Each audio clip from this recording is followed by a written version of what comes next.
Good evening, everybody. Welcome back to the Blind Gooner, and welcome to another watch along.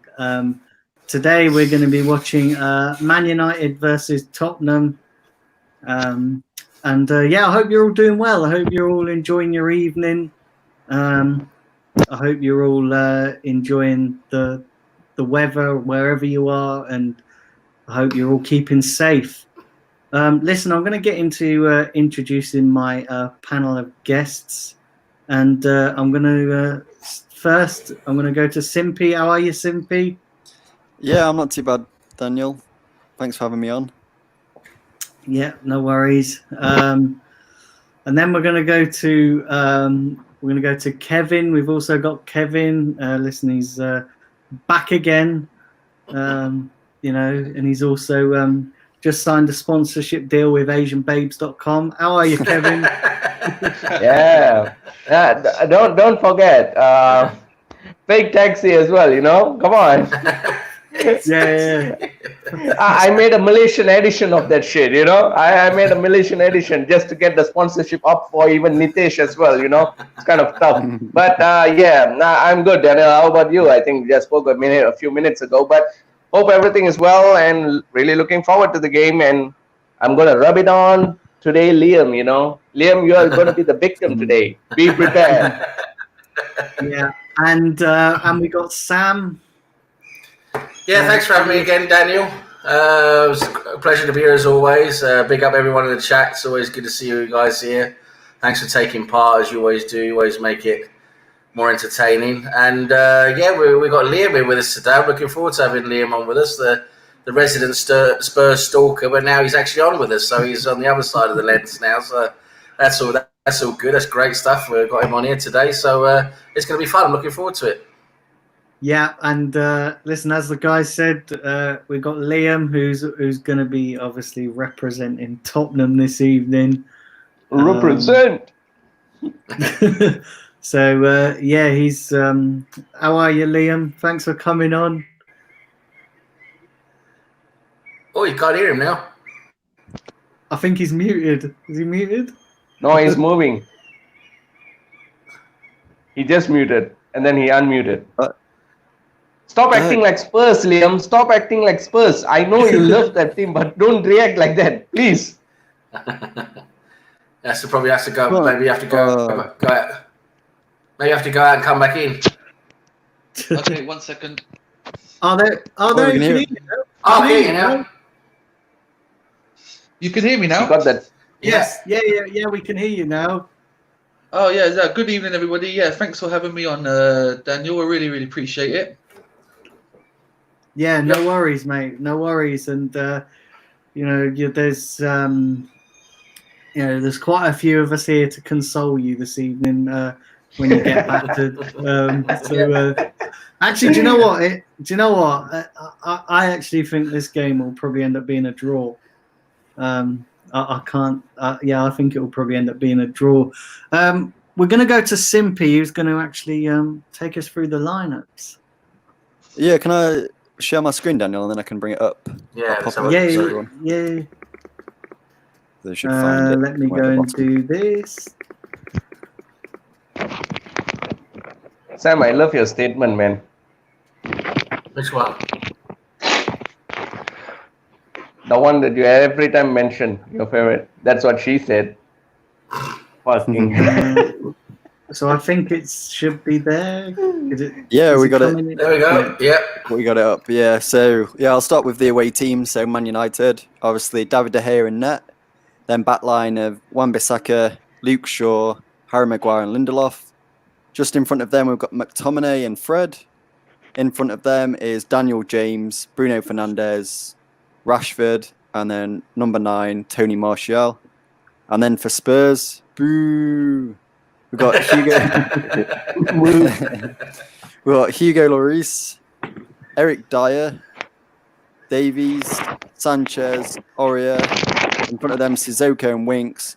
Then Bergwijn, Lamella, Son, and then Harry Kane. And then I noticed as well on the benches, so I'll just look at the benches real quick. So obviously we got 9 subs now. So yeah, one notable name on the Man United bench 9 Yeah. subs? Don't you mean 5 subs? No, 9 because of the whole pandemic. 9 substitutes, but they can You can only bring 5 subs. on. Yeah. Ah, okay, yeah. That's what I meant. That's when you said 9 subs. I was like, whoa. Yeah, so the notable mention on the Man United bench is obviously Pogba, so we should see him today at some point, so that would be good. But yeah, it's good lineups. Liam, how come we're playing like Eric Dyer as a centre back and not like Vertonghen or Alderweireld? I'm not too sure, to be fair with you. I'm quite anxious about him being at the centre back, and we've got Toby on the bench as well. So I'm not too sure what Jose's thinking behind it, to be fair with you. But obviously he's been training with them for the last couple of weeks, so yeah, it's all on him, really, isn't it?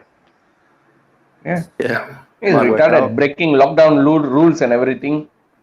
Yeah, like I say, he said that Ndombele was looking sharp, but he's obviously put him on the bench for tonight's game. So yeah, I said I'd take a draw anyway from the start. Anything more than that, obviously, I'll be over the moon. But I think it's vital that we score the first goal. I think to get anything out of this. Yeah, definitely. So it's probably a lot to do with match sharpness and fitness and stuff like that. The lineup, I reckon. I just wondered how do you reckon the whole this, call it a pre-season or this whole getting ready now for the start? How's that gone for Tottenham? Do you think it's been okay? Do you reckon they've looked good or been doing the right things? Or how do you reckon they've been doing? To be fair with you, I think I say on the friendly sort of side of things, it's and they've obviously had a match against themselves in the stadium. I think being a professional footballer anyway, you've been doing it most of your life anyway. It's just about trying to keep fit. Which they've been doing obviously away from the ground and everything. But natural ability should always come into. Obviously, sharpness comes with games and minutes, whatnot. Anyway, but I'm hoping. Yeah, obviously they've had a couple of weeks now. They should be a little bit more sharper than what they were. So. Yeah, especially obviously Harry Kane's been out for like 4 months, so he's the one. Yeah, really. Son back as well, haven't you? Yeah. So no, I'm looking forward to it. Don't get me wrong. But like I say, sharpness that comes with just like minutes and training. So yeah. It's a tough start. It's a tough game. Yeah. Yes, it is a tough start, isn't it? You're going right up against Manchester United, who've been in a lot of form. Before the break, they were looking good. So should be interesting. And what's your whole take on Harry Kane? Do you think he's going to stay, or do you think he's going to want to move on now to actually win something? To be fair with you, wow. To be fair, I think at the end of the season, I think if we're in the Europa League, it could be a bit of a tricky one because obviously the bids are going to come in, and obviously we took that loan out the other week. As well, just to keep the club afloat. So, if someone does put a decent offer in, I think Tottenham will consider it. Yeah, it'd be interesting to see. Yeah, very. It is going to be interesting, and the thing is as well, Tottenham are going to find it. You guys are going to find it difficult because you've just moved into that new stadium, and listen, Arsenal struggled when we moved into the Emirates. We penny pinched for a while. Some we struggled ever since. Yeah. Some people would say we're still penny pinching to an extent, but yeah, I mean it's and also where you go, it's going to be until you actually win something. It's going to be hard to keep your best players And what I want to ask you is, Liam, as well. Do you think you can win something under Jose, or do you think that he's not the right guy? I was optimistic when he first come in because obviously we was going to get all the revenue in from like the Joshua fight, and we had a few concerts lined up, the NFL, to sort of like back Jose with money. But now obviously that's all gone south, I feel like, yeah, I think this Arsenal and Spurs are in the same situation. We both could fall back in the next year or two with like big name players because not having the right football, obviously being Champions League, and obviously wages now comes into a lot of football, and obviously we ain't going to be able to offer them big wages if we're not in the Champions League. No, it's true. Yeah, it's true. It's a big factor. Big factor in it. I mean, because you guys, obviously, I think with the whole Levy's, Levy's always been a penny pincher. He doesn't really spend a lot of money, same as our lot. So, it seems like the stadium's taking a lot out of you guys as well. And it's going to be interesting to see now this transfer window coming up. What goes on, because the pandemic's hit everyone hard. I think financially, I think everyone's going to be affected by it.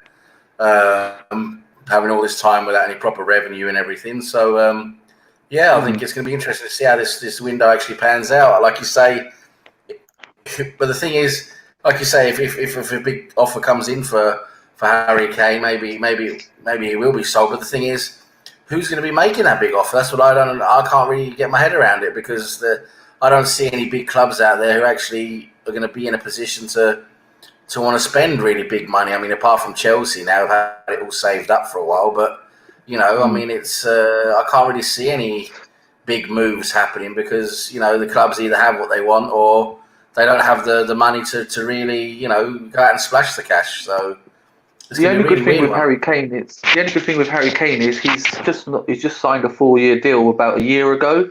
So we will get top money for him. Whether it be in installments over like 2 or 3 years, if like a big club was to buy him. But I think we're in the same situation with like you guys, like Aubameyang, you don't know how to replace him. And if you've got the money to replace him, and if we sold like Harry Kane, we will want a big name to fill his boots. And if we didn't get that, there would be, there would be like riots. Yeah, exactly. We just lost Kevin. Oh well, must be the Malaysian connection. Yeah. What are people saying in the chat, Simpy? We got a lot of people. So we just got an update about the Southampton and Norwich game that was played earlier on today. So that's finished 3-0. So Norwich are looking quite bad now. I think they're on 21 points. So big 3 points for Southampton. Ings obviously got a goal and an assist as well, so he's back on fire and up there. I think he might have more goals than Aubameyang now, or the same amount of goals or something. So that's a bit funny. But yeah, some people just asking the prediction for this game. Yeah, what are our predictions? Yeah. So for me, I reckon looking at that lineup, I think that central defence of Spurs looks a bit dodgy to me. I could see United win this one about, I reckon, 3-1. 3-1 to United. Okay. I'm going for Liam? Daniel, yeah. What do you reckon, Daniel? Yeah, I'm going for a 2-2 draw in this one. I think it will be a high score. I think we'll have a few goals. Yeah, a few goals. Yeah, I think it will be a 2-2 draw. And actually, if it is a 2-2 draw, then because I think Tottenham will score, but I just can't see. I think Man United will score, but I can't. They're both sort of. I can't predict this one. This one was a really hard one to predict. Yeah, what do you reckon, Liam? Well, I did say from early on this week I'd take a 1-1. I do fear though with that Man United, Bruno just playing in behind with the pace of and the trickery of Martial, Rashford, and with our two centre backs, and Aurier, he just loves diving in. Yeah, I'm a little bit worried now, to be fair. Yeah, that lineup's a bit weird, isn't it? Yeah, you'd say take a 1-1. Yes. I would, yeah. I mean, yeah. That's I think most Arsenal fans would take a 1-1 as well, because that will be good for us as well. It means bloody hell. Yeah. No, it's that central defence really. And looking at that combination of Dyer and Sanchez, I'm not really sure how solid that's going to be today. I think that's your weak point right there. Be interesting. Simpy, is Bruno playing in behind, like as a CAM? Let me just load it up again. Because obviously they're going to have Fred and who's the other guy they got in midfield? McTominay. Yeah, he's playing just behind Martial.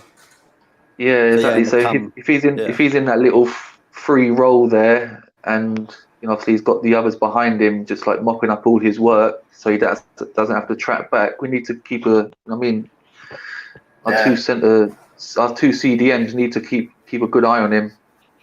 Yeah, exactly. So let's read out some comments, Simpy. What have we got in the? So yeah, that one. So I mentioned about the Ings and Aubameyang goal. So Tyrone just updated me. So Ings is on 16 goals and Aubameyang's on 17 goals. Miss Molina's come in with a 1-1 draw. So she's gone with pretty much what all Arsenal fans want to happen. Tyrone's also mentioned that Mourinho, he looked fairly confident during his interview. Bruno's playing as a 10. Sorry. Yeah, that's the comments that we got, and yeah, Tyrone mentioned as well that Kane should go to Bayern or PSG to win the title with ease. And the Revanite's gone for a 2-1 Spurs win. Oh, thank you. Because he hates the Manx, doesn't it? He hates the Manx, so yeah. Big up everybody in the chat, and do fire up them likes, and do hit the subscribe if you're new to the channel. That'd be. So we've got Nitish in the chat. Big up Nitish. He's going for 2-1. He's going for 2-1 United, Nitish. Cheddars has gone for a 3-1 Spurs. There's another Liverpool fan, isn't he? Screw the Manx. Yeah. I think he's only doing that because he put a bet on. He put a bet on Spurs to win and both teams to score, so that's why. All right, okay, he's got a bet on. Okay, yeah, interesting. Yeah, well done, mate. Well done. Isn't it funny how I might put a little sneaky bet on, actually. You might remind me. I think I will, actually. Isn't it funny how all the Liverpool fans are going for Spurs to win, and they're the only ones that are going for Spurs to win? Oh dear. Right, I've just got to go and log on here and get some betting going. Yeah, that's mad. Anyway, Bilbo Baggins is dead, isn't he? So as I was saying to Tish, where's he going to get his ring sorted out now? Yeah. Who's gonna be Natish's Lord of the Ring now?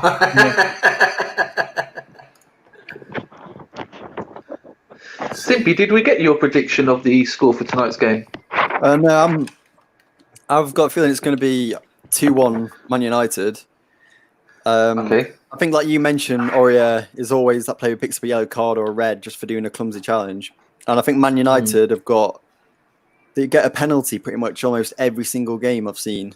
So I could see something like that happening. And with Dyer at the back as well, it could be a bit clumsy. But yeah, I'm going to go for a 2-1. I think you'll probably score a goal, will probably be Kane or Son. And then, yeah, the Man United will ease into it.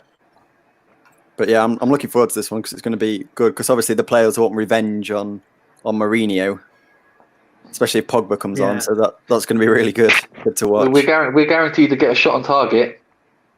Yeah, I don't think you could do any worse than what we did. Yeah, well, let's see anyway.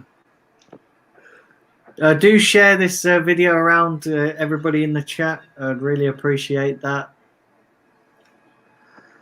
And we seem to have lost Kevin. I think he's I don't know what he's doing. Yeah, I think he's saying there's a thunderstorm, so his connection was really bad. Yeah, I think he's having his ring destroyed as we speak.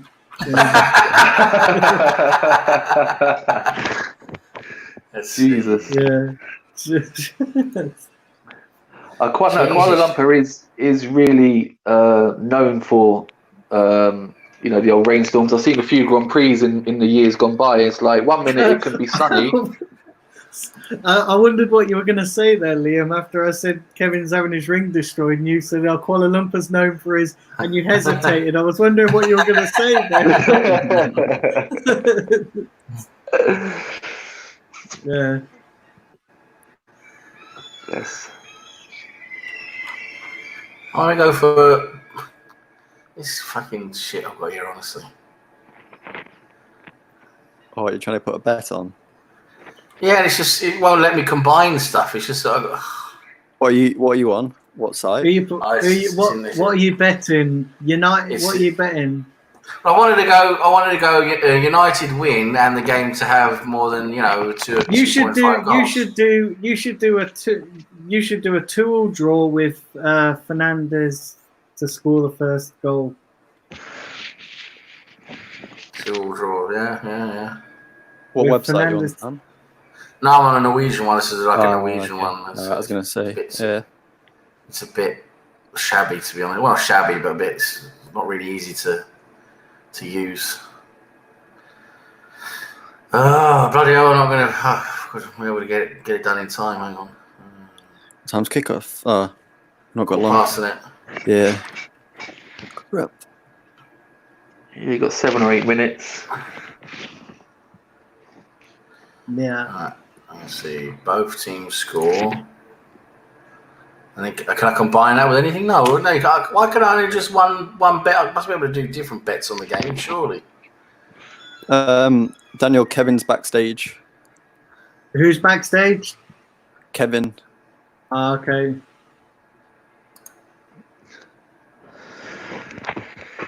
So bringing it back to Arsenal then, guys, are you fearful for tomorrow?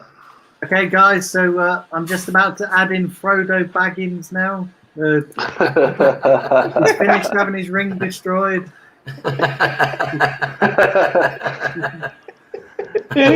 Fucking rain, man. Fucking rain. Are we fearful for tomorrow? I think we are a little bit because we just this team we have at the moment, they're just absolute dog shite. So we just don't know what the hell's going on with them. Sam, a disclaimer, Sam. Yeah. There's a lot of bloody Brighton fans in your area, man. It's annoying the shit out of me, man. Can you just ask them to seagulls? Yeah. Seagulls. Do you know I heard a rumor today that Arsenal are getting fined for Wednesday's performance because under the new government rules, I was under the illusion that circuses were still closed. No mass public gathering. Yeah, Jesus Christ, it was. Yeah.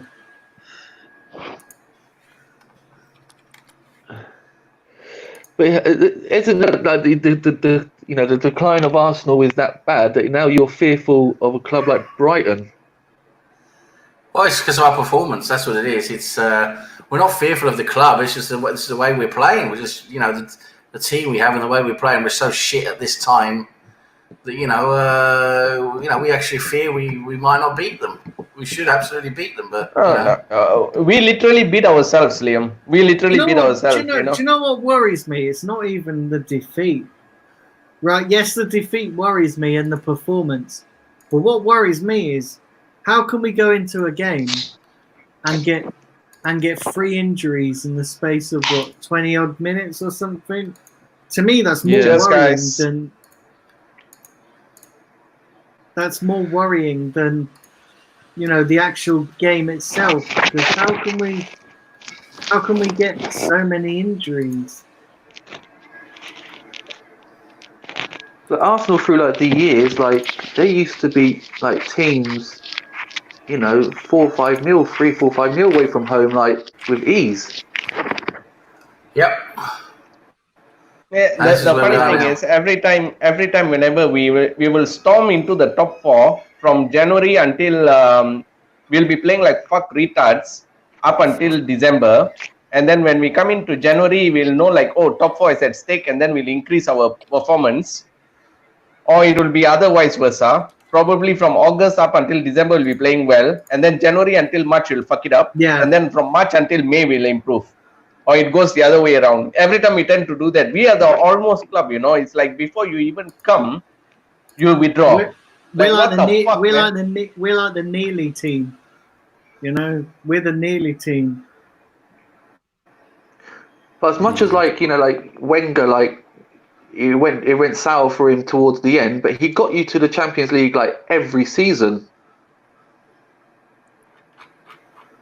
Yep, you're right. Even like with some bad squads or whatever he had, he still got you fourth. I know it's like it's not a trophy, but at least you were still in the big leagues. Like you haven't been in the big, I think Europa League for 4 years now. Like would happen under Liam, Arsene Wenger? I'm not sure. It's better, Liam, Liam, that you stay out of the Champions League. It did happen under Arsene Wenger. The first his last season, full season, we were in the Europa League. Okay, fair enough. I don't know. I just think it's. I do genuinely believe that we get rid of these players. These players are a big problem, a massive problem. Yeah. Because it's all well and good having like it's this what I was saying. Someone's obviously getting attacked by their phone.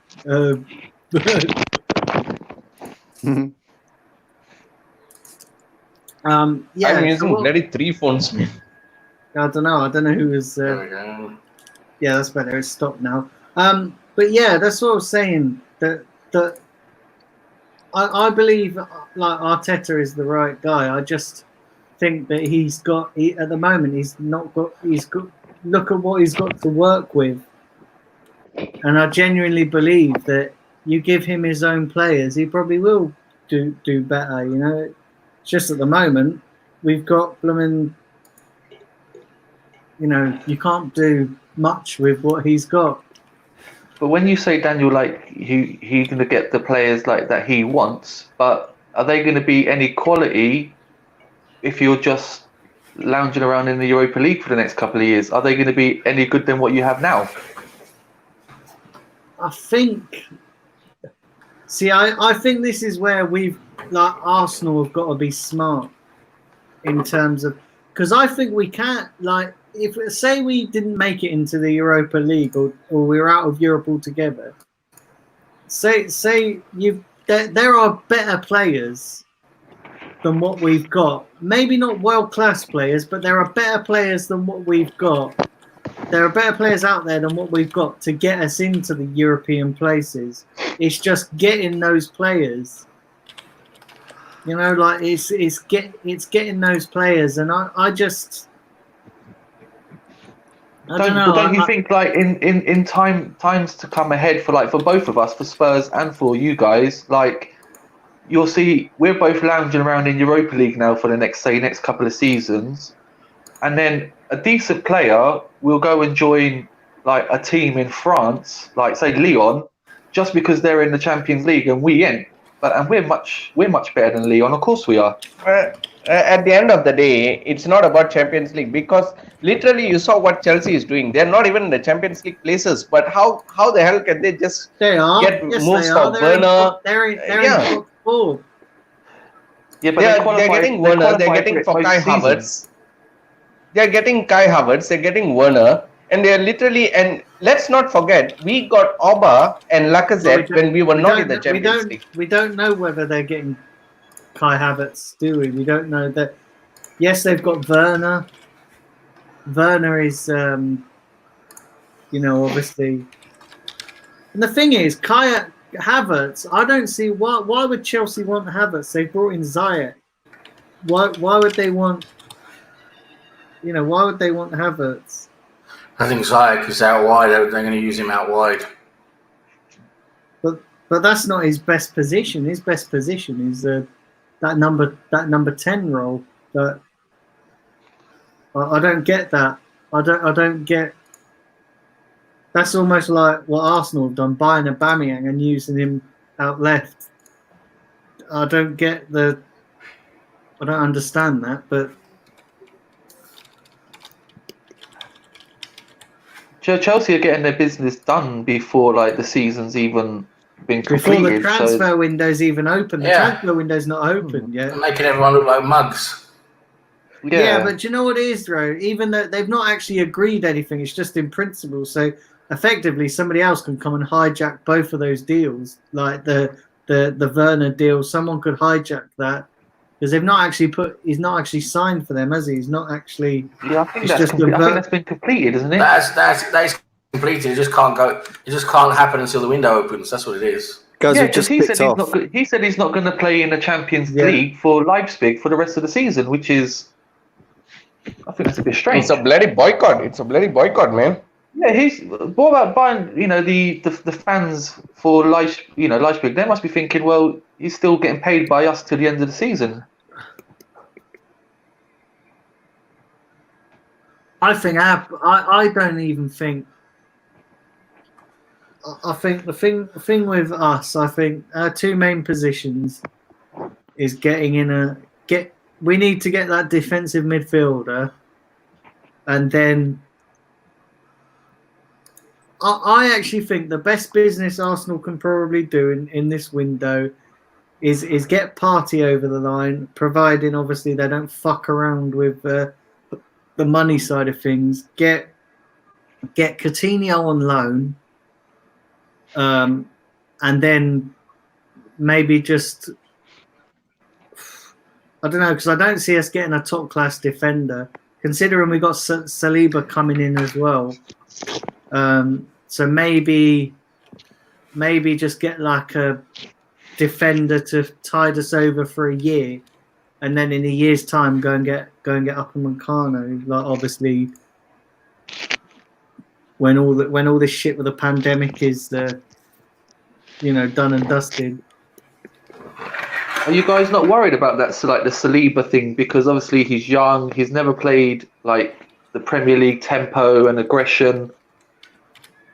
Like and there's a lot of pressure on him now because he's a new signing coming in, and obviously a lot of fans were saying, "Oh, you need to pair him up with Luiz." And look, obviously, what happened the other night. That's not going to happen now. So what's next for him? We need to bring in someone who can go with him. To be honest, Yeah, because someone who obviously can go with Mustafi, and obviously I don't know who's your other centre back. I can't remember his name now. And obviously, Mari's Socrates, gone. yeah. Mari's not. I don't even know what's going to happen with Mari because he ain't going to play again this season. So, and that was only a loan. So, are we going to extend it or are we just going to? I thought you signed that Mari for I think it was like £10 million. Yeah, I'm not sure we've done that. He was only a loan. We only got him in on a loan. Oh, I see. Yeah. When he come in, we only got him in on a loan till the end of the season, and same with the Cedric Suarez. And that one is a stupid one. I'm sorry. Why are you going to buy an injured fucking player? I don't get that. So I completely understand why Arsenal fans scratch their heads when it comes to decision making like that because I don't know. I don't get it. Don't get it. No. Trying to work out the way Arsenal work is trying to work out how women work. Do you know what I mean? It's just fucking minefield. Do you know what I mean? You just read my mind, Daniel. How the hell did you do that? Impossible. Oh, big up the wife. Yeah, I think she overheard that. Yeah, she did. I'm probably going to get spanked later. But, You wish. Yeah. I know what she said. You'd probably enjoy that, she said. Sam, you dirty cringe. No, Suzanne did say it. Oh What dear. we got? What are people saying in the chats as well? We got So- 9 people watching. Yeah, so while we're talking about Saliba and stuff, Tyrone has said we should sign Thiago Silva to pair with him. And then Tyrone also agrees that he thinks we should sign Pablo Mari, like permanent, with a market value of 4 million and bring him in. Right, I finally got to place a bet. Yeah, Jahid's gone. Yeah, we need Upamecano and Partey, and yeah, Tyrone as well's come in because obviously they've got Rudiger, German international. We'll have words with Werner and try and get Havertz to join Chelsea. Yeah, and we got big up Mohamed Usmani, who's just joined in as well. Yeah, big up.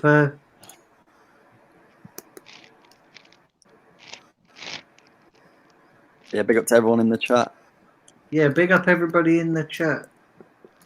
So we're 5 minutes into the game now, and it's been a bit both sides really so far.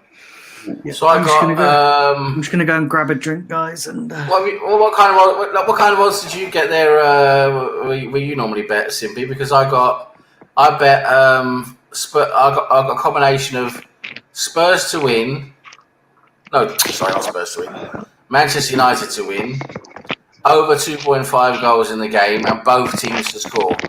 And I got that gave me a combination of 4.7. When they do it by decimals over here. Yeah, I'd do it in decimals here as well. It's just quicker and easier. I've not got that on. I've just gone for like corners and match goals. But could you see what it would be? I just want to compare it to yeah, sure. Is it Man United and over 2.5 goals? Is it? And both teams to score. And both teams to score. Let me have a look. See if it lets me find it now. Both teams to score. Yes. I've never understood decimals. Never. You just basically what it is instead of like 7 to 4 or whatever, it gives you like a 1, say like a 1.51. So what you got to do is you just multiply your bet with that decimal number, with the number that comes up, and that's how much you win. So say it's 1.5. If you bet a tenner, you'll get 15 quid. Oh, I see. Okay. Liam, you should bet against Spurs. You'd win the jackpot, man. Kevin, there's been a few times when I've wanted, when I've done a few accumulators down the way, and and I've wanted a few results. It never works when you bet on your own team. I've bet on Arsenal a few times. It never bloody works. That's why you have to bet tomorrow. I'm betting against Arsenal tomorrow. I hate to do this, but I'm betting against Arsenal. Yeah, Brighton to win 3-0 or something. That's probably what's going to happen. Do you know what it is as well? I'm hoping that it's like reverse psychology. So you bet against because I'm no good at betting, right? I am shit at betting. So if every bet I do, I lose. So if I put a bet on Brighton to win and Arsenal win, then listen, happy days all round. Even if I lose the bet,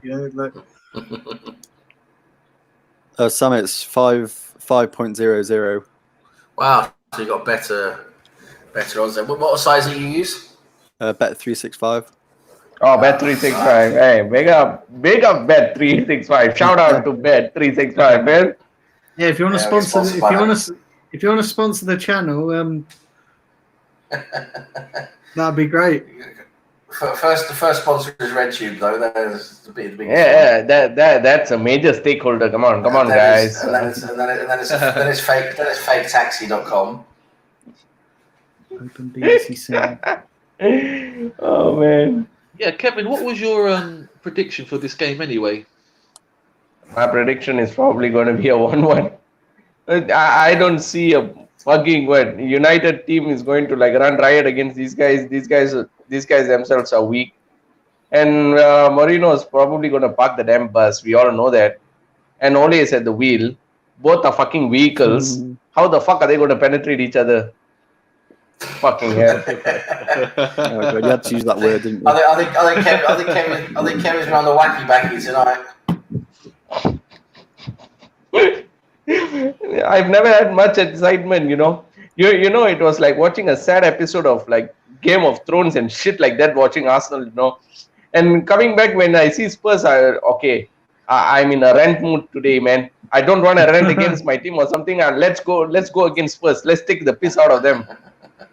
Yeah, you can tell Spurs are unpopular because there's only 7 people watching live. So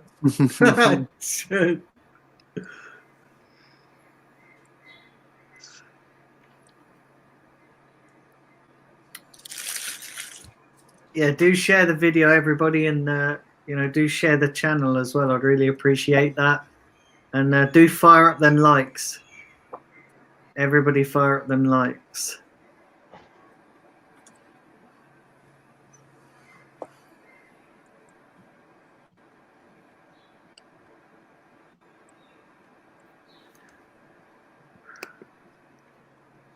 Wow. I've just seen Norwich's final 6 fixtures. Yeah, they're in trouble, aren't they? Yeah, Who have they've they got got? Everton, Arsenal, Brighton, Watford, West Ham, and Chelsea. Yeah, Well, good they luck get with one that. win there against Arsenal. Yeah, they'll probably lose every game and then beat Arsenal. Yeah.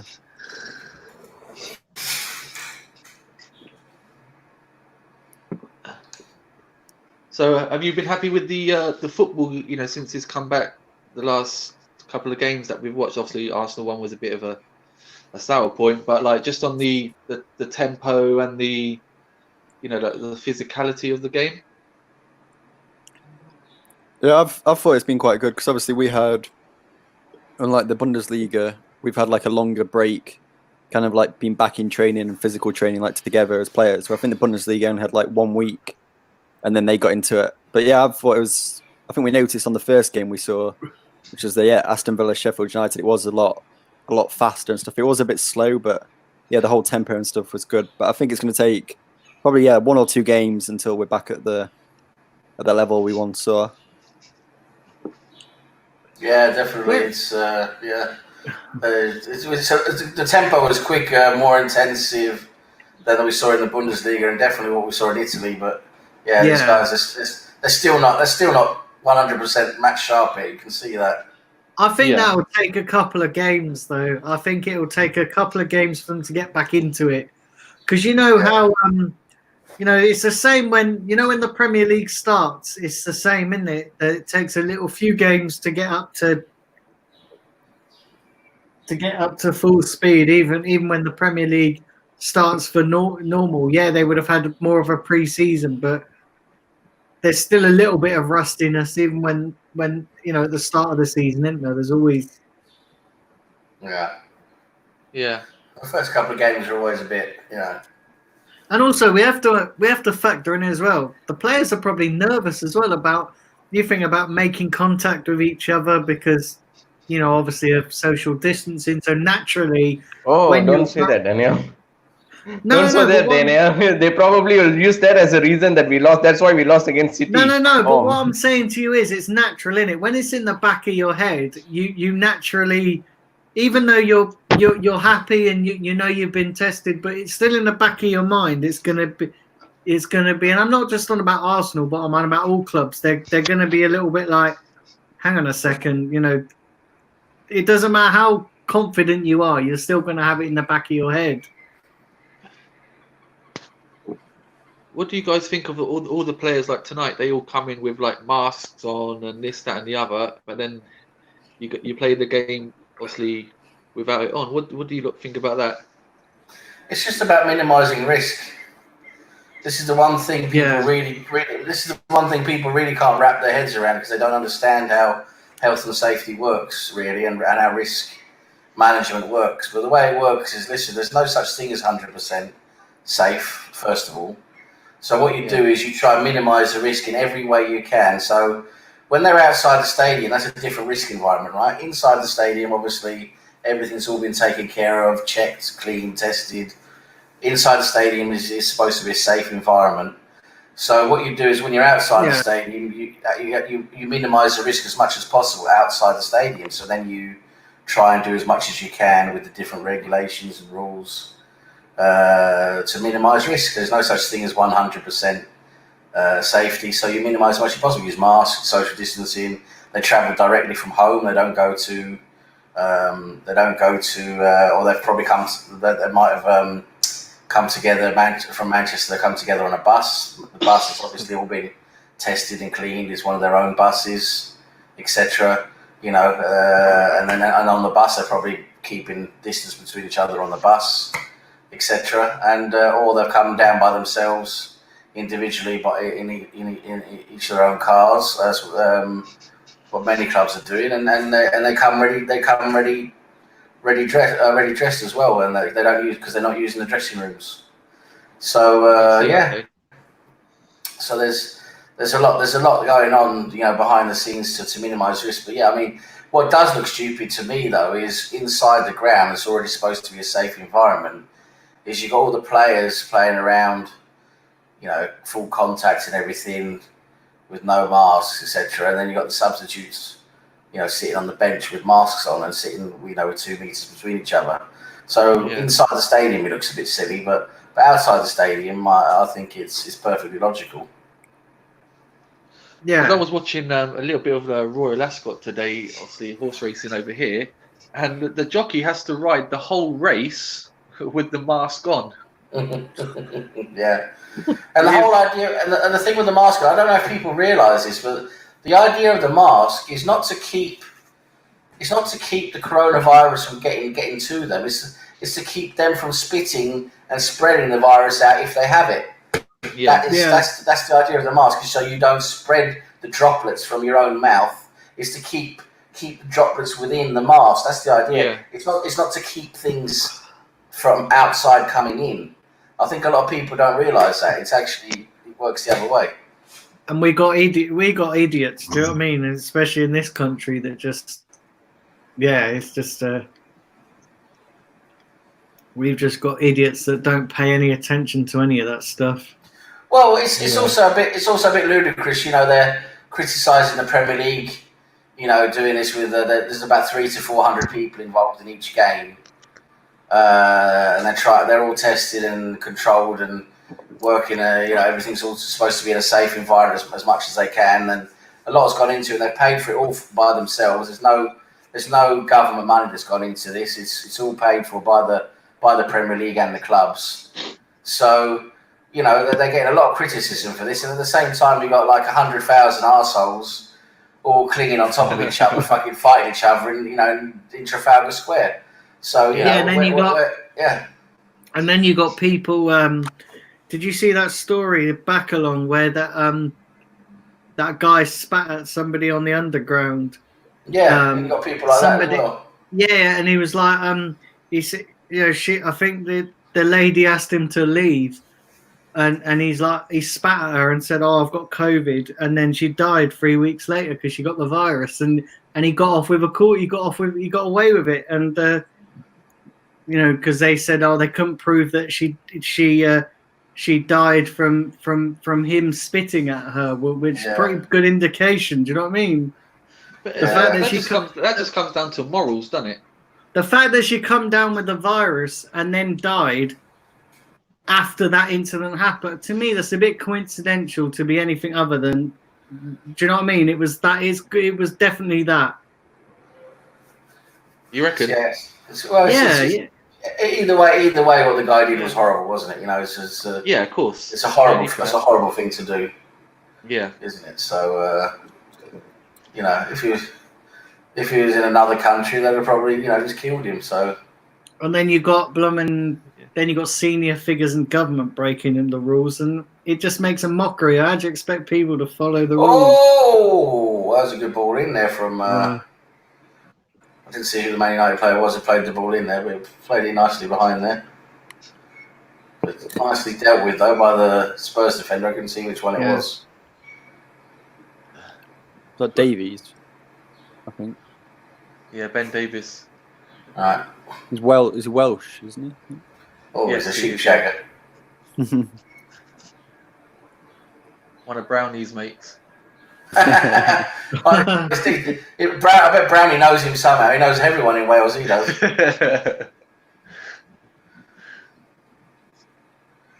What have you got in the chat, Simpy? What are people? Oh yeah, Parazen said he remembers he was in a bar once. Someone was so drunk talking to me, and they were spitting on his face while they were talking. Oh god! I wish they had introduced masks in that bar. That's horrible. And then Reverend Knight said he heard about Al Haji Diouf. Yeah.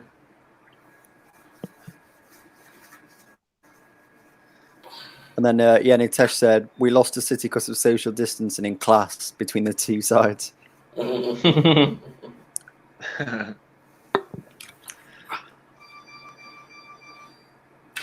it hasn't been the best of games so far. The first 20 minutes here, it's been a bit drab. Not really much action, but let's hope it picks up.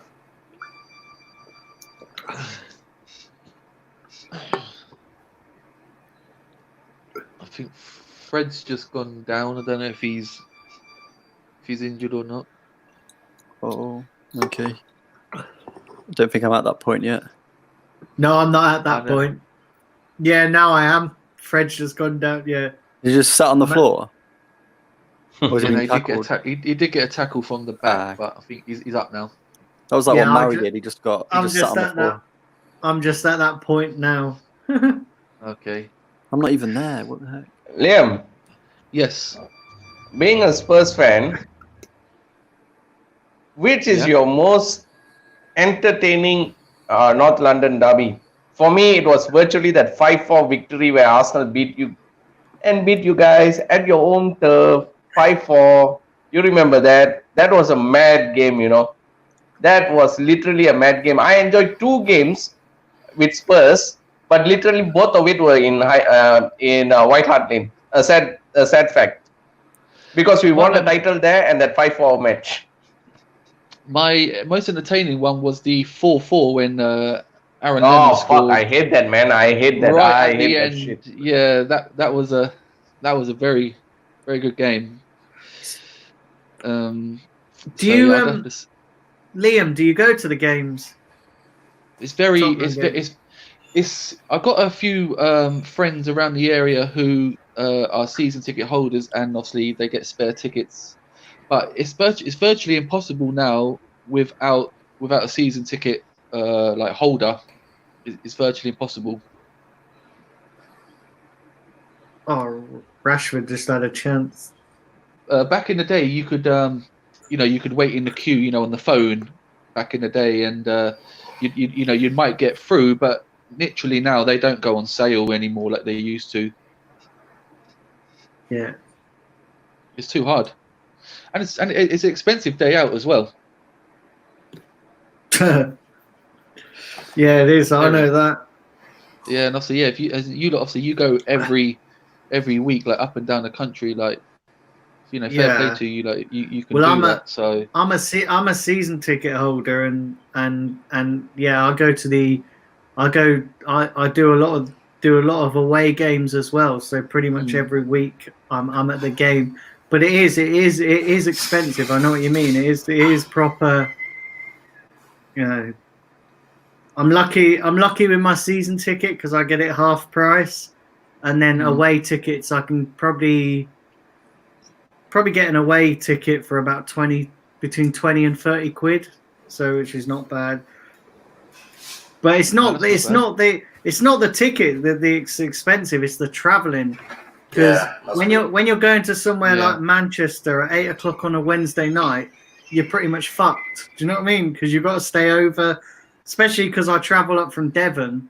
So even to go to London, I have to get the train up from Devon and then train back down. Like sometimes on the midweek games, I don't get home until like 3-4 o'clock in the morning. So it's a bit mad. Do you know what I mean? It is proper mad. My worst experience of obviously being a fan was many years ago, 2005. We was scheduled to play Middlesbrough on a Saturday, and they got through to the FA Cup final, and they rescheduled our game for the following week, and they put it on a Monday at 8 p.m. So literally had to take the whole day off work, stay overnight, and then obviously come back the next day, and obviously so I lost like 2 days' pay, and it wasn't even my fault because I scheduled it for the Saturday. And that's a long way to Middlesbrough. Yeah, it is, isn't it? It is, and we lost as well. Oh, bloody hell! Made it even worse. No, my worst experiences are usually with opposite club stewards at the grounds. Do you know what I mean? They're usually my worst experiences as a fan, because when I remember once the first time I went to the Etihad, and that, like, obviously, you know, going as a visually impaired fan, it presents itself with a whole new set of challenges to a regular person. Yeah. So I remember going outside the ground, and I asked this one steward. I said, "Oh, could you show me where the right entrance is?" And he was like, "Yeah, yeah." And so he said, he walked me round to this, to this gate, and there was this other steward there, and he was just like, "Oh, can can we let him through? Can we let him through?" And which was literally, there was like, I had this like they had this like sectioned off area, and if I went, it was right near where I was sitting, and there was another entrance as well. There was another entrance as well, which I had to go round to, but obviously this was the quickest way. And this steward was like, "Oh, I've just shut the gate up," and it was just like, "Yeah, all you got to do is open it, just to let me through." And he was adamant he wasn't going to open it. So I had to walk around the whole entire stadium just to get into this other entrance that was open. And I was like, yeah. So, but I've had a few issues like that. I'll tell you what as well. I'm going to say this as well. The stewards at Arsenal, some of them can be a bit some of them can be a bit flipping rude at times as well. Spurs have just scored, by the way, guys. Oh, have they? Who scored? Bergwijn. Oh. This guy is class, This guy is quality, man.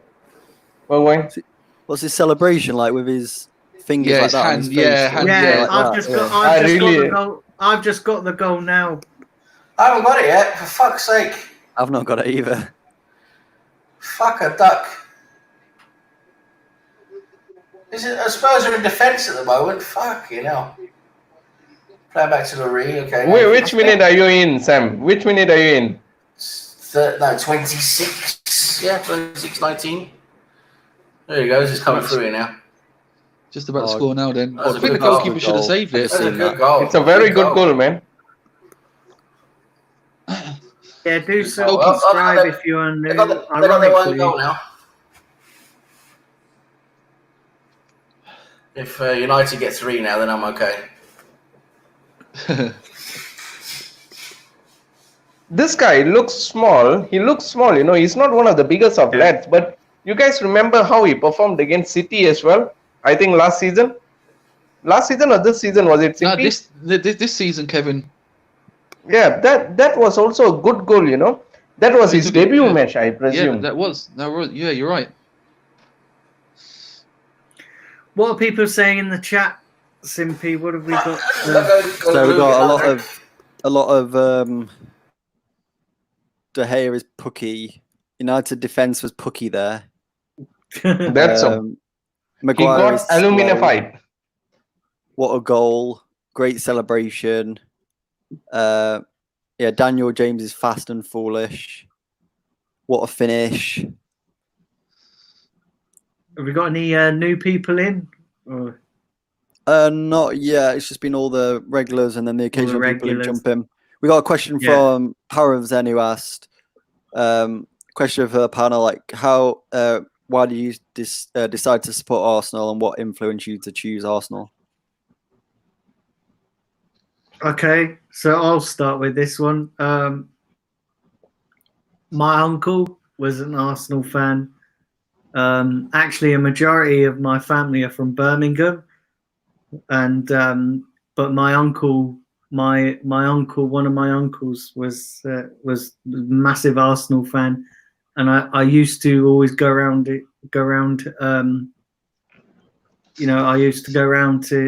used to when I got into football, and then I sort of took an interest in Arsenal. So yeah, that's how pretty much I got into Arsenal. Simpy, what about you? Oh, we shared the story here, right? Yeah. Well, yeah, mine was I was in like year 5, year 6 at school. So was that back in 2006, I think? 2005, 2006. Yeah, that was when Arsenal were actually good. I started supporting them there, and then didn't watch that much football around then, all the years to come. And then as soon as I moved down into Cambridge, obviously being only an hour away from the ground, I've watched a lot more football, and that's pretty much it, really. Because my dad likes football, but he doesn't support a team. He just likes football, really, in general. So Arsenal was the team I chose, and then I've just stuck with them, and that's where I'm at today. Sam? Is it a toilet? Oh, okay. Kevin? Yeah, literally, I supported Arsenal basically from the Old Trafford win, where we won 1-0. Sylvain Wiltord with the goal. So I practically supported Arsenal back then. Of course, it was kind of heartbreaking the following season because we all endured a few defeats and we lost the title in the very last game to Manchester United. We, however, did come back the following season. So, yeah, I started supporting Arsenal, and I was even die-hard fan after when we went invincible and stuff. So, to be honest, I, Daniel, and most likely the guys that are born on the 1980s, early 1990s are probably one of the lucky ones to see Arsenal win something, win something that's much more notable apart from the FA Cup, because I think the current generation has only seen the FA Cups, but we have seen the wider aspect of things, and we really love that. And that's one of the reason. If you were to ask me if I'm going to support Arsenal in around 2006, 2007, when we saw our club declining, I highly doubt it, because there's a good word to put it through. The club chooses you, or you choose the club. So there's every time I believe in that. And for me, I chose the club.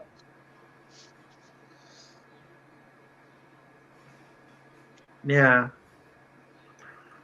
Oh, So what a save from De Gea. Yeah. What a save from De Gea. Lovely header from Son there. Fucking hell, these Spurs cunts are doing all right, aren't they? I already saw that, but I wasn't saying anything. Fucking hell, these fucking shite, honestly. Yeah, he let in a sitter. He let in a sitter, and now he's doing this. 11 pieces of shit.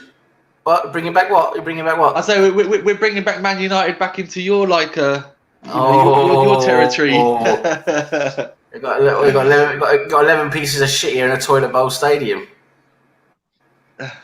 And one more with me. But to be fair, it's not the United have not really created too many chances. To be fair, so at the moment,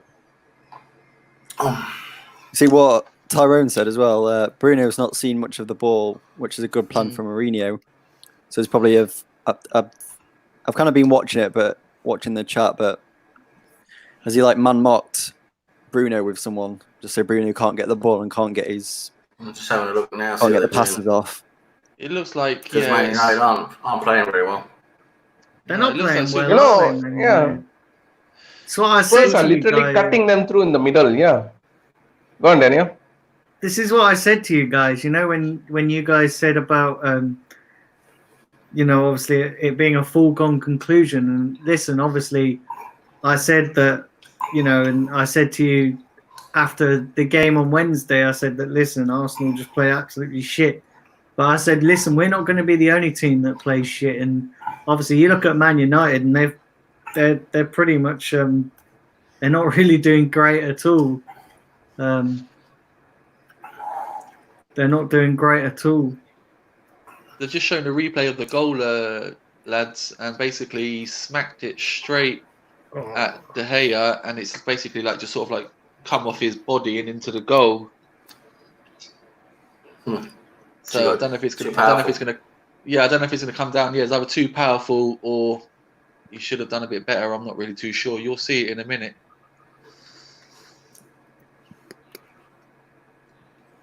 Remember, do fire up them likes, everybody. Simpy, can you check with me what's the next game for Spurs? Yep. It's West It Ham. is. Oh, okay, yep. When Should are win we that. when are we playing them?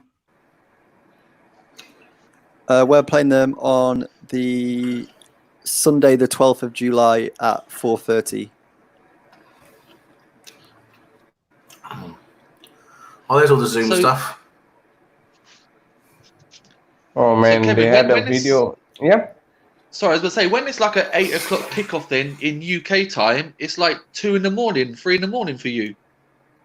3 in the morning, man. 3 in the Wow. morning. And you get up. I know. I hardly sleep. That's the Wow. thing. And then These you guys go, know and then that. you go straight These to guys. work. Yeah. I Wow. even did once. Even did once with Sam's channel. I had a late night chat, and then I literally said, "Guys, we'll sit in the backstage for a while. We'll chill like for 15 minutes, and then just shout in my bloody ears. I'll wake up, and then I'll fucking go get ready for work, you know." And then I come back, and then I'll do a pre-recorded video with Simpy or go live with Simpy, and then I'll come in Daniel's channel somehow. Yeah. I probably will be. And then when Daniel say like, "All right, guys, after 3:30 p.m. I got no other stream." Oh, that is my like fucking that's like fucking Merry Christmas. You praise the Lord, man. I'm going to sleep, man. Wow. I hope them wages Daniel are paying you are worth it. Yeah, I'm sending him high class hookers. You know, Yeah. that's why he never sleeps, because if he's not on YouTube, he's banging away. You know. Bloody hell. It's paying him in condoms. Yeah, it's not easy, you know. Ozil No, it has can't back be. problems. I got a better performance stamina, you know. Ozil fucks his lady once and then he literally can't get up the next day. He probably gets injured. We all have a better performance ratio, you know. Look at Simpy. He's skinny. I think even he has his odd one or two things, you know, the stuff and all this, but he is fit. Sam is fit. For a 1980s person born in 1980s, he is fit. A fucking player that's paid at 350,000 pounds a week can't even get up from the fucking bed. What the fuck is that? Hey, we can't talk about Özil, because remember Simpy's got his Özil scarf. You know. He'll have probably a Yours. wank about it. It's Shit. going to be your team, Yeah. Daniel. I'm going to sing the song. He has a strangle wank with Özil scarf. I'm not going to picture that image, man. Jesus Christ. So Yeah, do you think don't Ozil will get him start going. on tomorrow? I don't know. If he starts tomorrow, I'm going to be pissed off. I'll tell you that. I'll tell you that much. Martinelli, will he start tomorrow? Martinelli, Lacazette, will they all start Yes, tomorrow? I really do. I think they will. I really do. I think Lacazette and Martinelli will start tomorrow. Who do you reckon will be our defenders? Holding and Mustafi. Oh, yeah, Medley Well- will be on the bench, won't he? Medley will be on the bench. With Bellerin and Tierney Bellerin and as the Tierney. Yeah. fullbacks. Is Steve Bold still on the books? Yeah, can we maybe give him Who a do go? you reckon Yeah. will be in midfield? Because obviously Xhaka's out for the season. Well, now that we know Torreira's actually injured, then Torreira's out for the season. I don't know how he got fucking injured. no, 'Cause he it's never 2 or 3 weeks apparently. Yeah, but Torreira. Sam, you know, like when it says 2 or 3 weeks back to training, the league's done in a month. So by the time they're Yeah. up to like match fitness and Yeah, stuff, yeah, that's and true. it'll be out. That's why I think when I sent it to you earlier, I was like, they're out for the season just because of that. That's why I was like informing Simpy. Simpy, I think I gave you my team as well. Yeah. What I was thinking about is like putting in, because you got no other choice. You're short of midfield options. So probably I'm going to put Gunduzi. It's going to be a kind of like Gunduzi and Why doesn't Sabelos going to fucking- move in up and down, you know. So Why I want doesn't one to Why Yeah, doesn't go on, Daniel. Arteta put David Luiz in a defensive midfield role? It can't, because first of all, he's suspended for 2 games. Yeah, Second but when of all, when he comes because back, why would you do that? Tell me Because- the last time he's played in that role. Tell me the Because- last time he's played in that role. because he's better a passer of the ball. So Tell if- me the last time he's played in that role. Well, I don't know, because to be quite honest, No, I'm you not an can't, expert. no one knows. But he's good there. He's good there. He's a good passer of the ball. How do you know he's good there? He hasn't played there for god donkey's years. He's played there for Chelsea a few times. A few times, at what? hundreds of games. Yeah, and he's done all right there, isn't he? You ask Chelsea fans, they'll say exactly the same thing. Back when he was a decent player. Yeah, look at him now. He's shite. But we haven't got any other option. Well, we do. We have people who don't fucking just clown around all the time. Hey, Like listen, he does. if he can put Nketiah out right, then he can put David Luiz. Oh, so we're going to encourage him to put people in that position then. No, all I'm saying is that if you're going to do that for Nketiah, why don't you do that for other players as well? You might as well put players out of positions that sort of make sense. Well, Saka was playing out right, which was out of position, wasn't he? He was out of position, Saka. David Luiz. No, it's not. It's not. You don't start experimenting with David Luiz in central midfield. But who else would you put there? Because Guendouzi. Oh, it's going to be probably going to be Ceballos, then, isn't it? That's what it's going to be. Ceballos and Guendouzi. They're going to be trying to do some kind of deep line playmaking. None of them can tackle. So it's just about who can. You might as well fucking put Kolasinac there. Do you know what I mean? At least he'll probably throw his weight around or something. Do you know what I mean? Yeah, I mean that's that. Yeah, I mean, if Chambers was fit, Chambers played that role well for Fulham. I would actually give Chambers a go there, to be honest, if he was fit. Like really, Sam. To be fair, though, they got relegated. To be fair, though, he was one of their best players when he played the defensive midfield for Fulham. He was one of their best players. Trick is to put Kolasinac there and just get Arteta to chase him around the pitch with a knife. That'll get him playing decent. Do you know what I mean? Get the wife to chase everyone around with a taser. Just start playing with it there. What about Willock the other night? I didn't think much of him either. Well, it's the wrong game for Willock. He's got no support. He can't do everything by himself. Okay, I ask you this time. Which youngsters do you really rate at Arsenal? I rate only one player, from the starting 11 against Manchester City. That is only Joe Willock. The thing is, when you have all your youngsters with no one around them who does anything, they get very exposed because they're inexperienced and they're still developing. So when you've got no one around them to protect them, they're going to be more exposed. They're going to make more mistakes. That's what happens. So, when Ashley Cole came in, he had that formidable back line with him to help him. All these other talents. For Fabregas came in, he had the likes of Vieira and all those other guys around him. I mean, when these guys coming through now, they've got nothing. They've got no protection, nothing. So they're going to be exposed so much. It's going to be so much harder for them to develop when they get exposed so much, and they're going to make a lot more mistakes because Sam. no one's going to be helping them. I agree, Sam. But when it comes to a point, that every strikers, they demand the ball somewhere. When I saw Eddie the other day, he never demanded the ball. Like when I witnessed with Martinelli, when he was playing up front in one of the UEFA Cup games, he demanded the ball from Chambers. They're two very different players. Martinelli and Nketiah are very, very different players.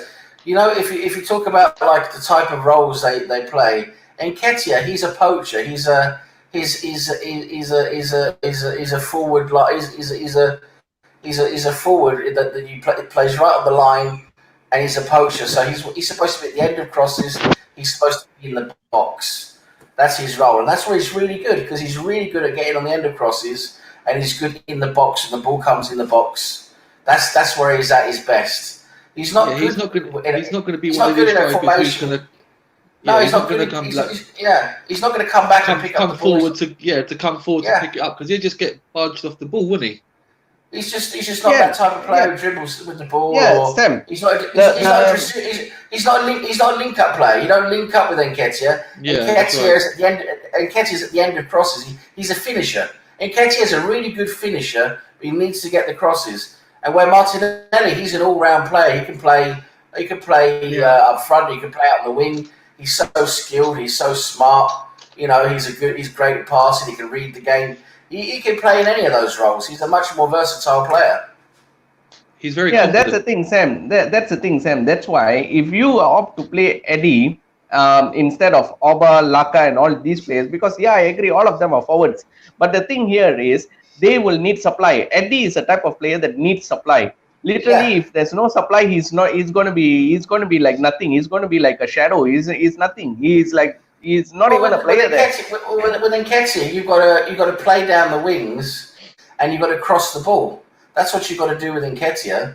You've got to cross the ball in from the sides or play the ball in behind into him behind where he can get it on to finish the ball. That's why That's what you've got to do with Nketiah. I would have had Nketiah up top with Saka out left and Pepe out right because they're both good crossers of the ball. That's why Aubameyang was again really But ineffective. it's kind of hard. It's kind of hard to drop Oba. Half of the Arsenal fan base will go on a meltdown, man, if you drop Oba. No, you put Oba up top.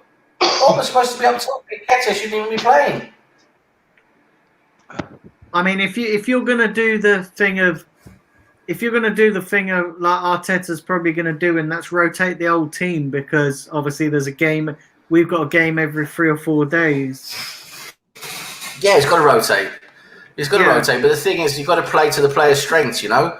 And when you've got Nketiah, you've got to play him. You've got to play to his strengths. You've got to cross the ball to him either low or play the ball in behind the defence for him to run onto and finish. You can't have link-up play with him. You can't get him to drop into midfield and link up. You can't get him to meet the ball in midfield.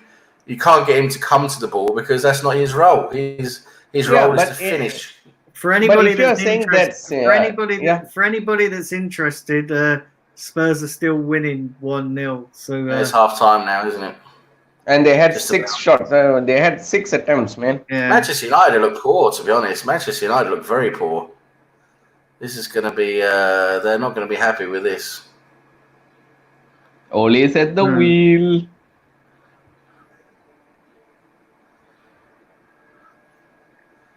Yeah, Ollie's at the wheel. He's driving like a blind man. Fucking. Well, Bruno Fernandes was the new saviour, wasn't he? I mean, he's done fuck all in this game. So I said everyone's getting carried away. This is why I said don't get carried away because. How did this guy end up in the team of the season? Fucking hell, man. Because they're so deluded. That's why. Yeah.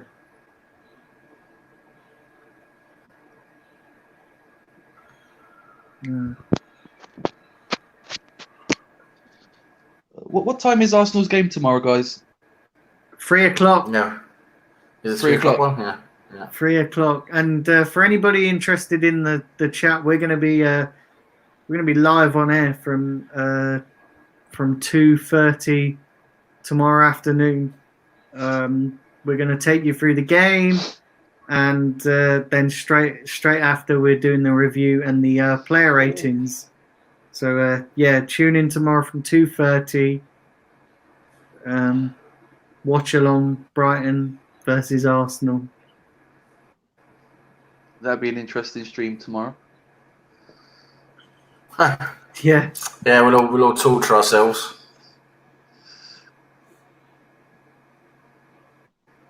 I might as well put chili on my eyes and just watch, man.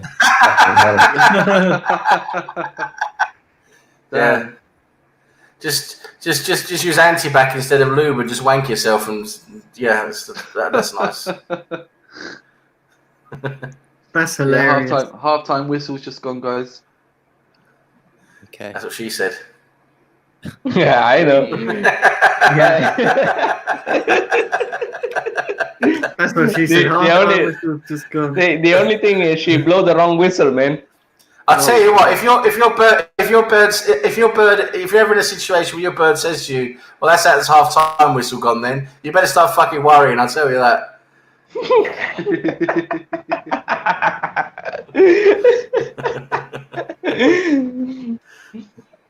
Uncle Sam, motherfucker. Uncle Sam.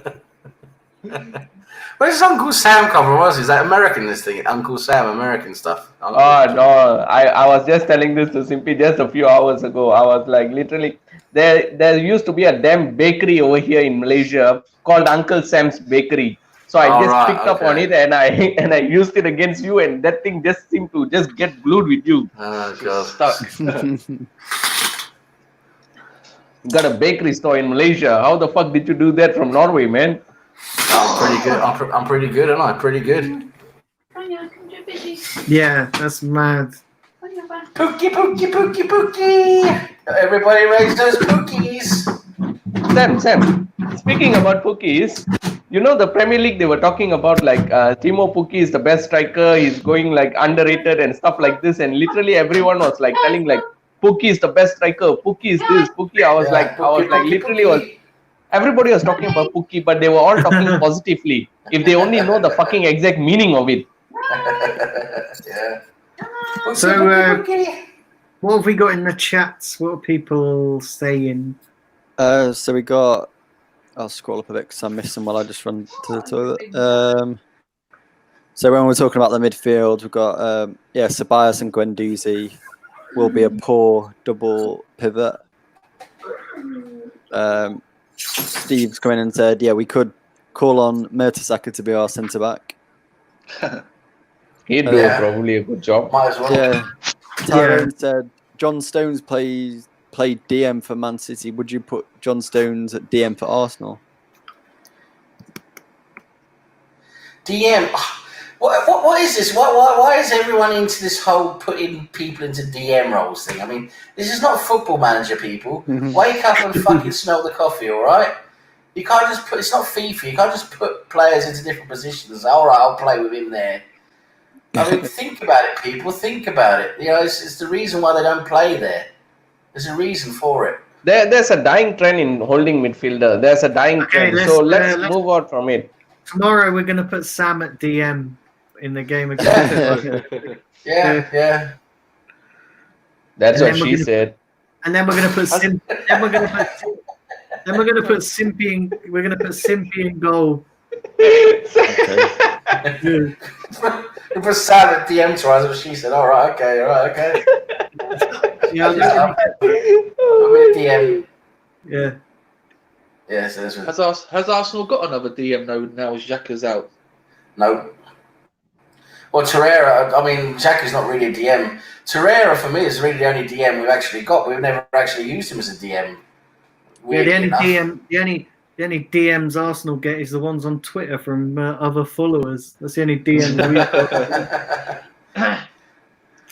You know, I would actually, when it comes to this whole FIFA thing we're talking about, trying players in different positions, I would actually, you know, if I would actually like to see what Chambers can do there, to be honest, because he actually did well in that role for Fulham. You know, Chambers is quite good with the ball. He can tackle. He's quite strong. You know, I'd actually like to see him try that role. Just give him a try, see if he can do anything, because. You know, we don't have any defensive midfielders apart from Torreira. You know, we're not basically going to see again this season. We might not see Chambers, but Torreira wants to go, doesn't he? If Torreira goes, you know, unless we're getting someone in, I'd like to see maybe Chambers given that chance. Do we not have anyone in the under 23s or anyone coming through that we know of? No, we have, you know what? Interestingly enough. There was that. What's his name? Was it Richie Burton? What was his name? Richie Burton. Was it Robbie Burton? Robbie Burton. He was really good. I thought pre-season, before the season, I thought he did really well in that holding, like not holding role, but defensive, like a deep line role. He made some good tackles. He was looking really good on the ball. He looked good. He looked quite good, you know, in those friendly games. And then he didn't get a chance to join in with a squad like Saka and Smith Rowe and all the rest of them. He got held back, and now he's been sold. We've sold him. He's gone on. We sold him in I think we sold him in January. Oh, okay. That's a shame because I like to have seen him being given a chance, because he was actually he looked quite promising, you know, in that type of role.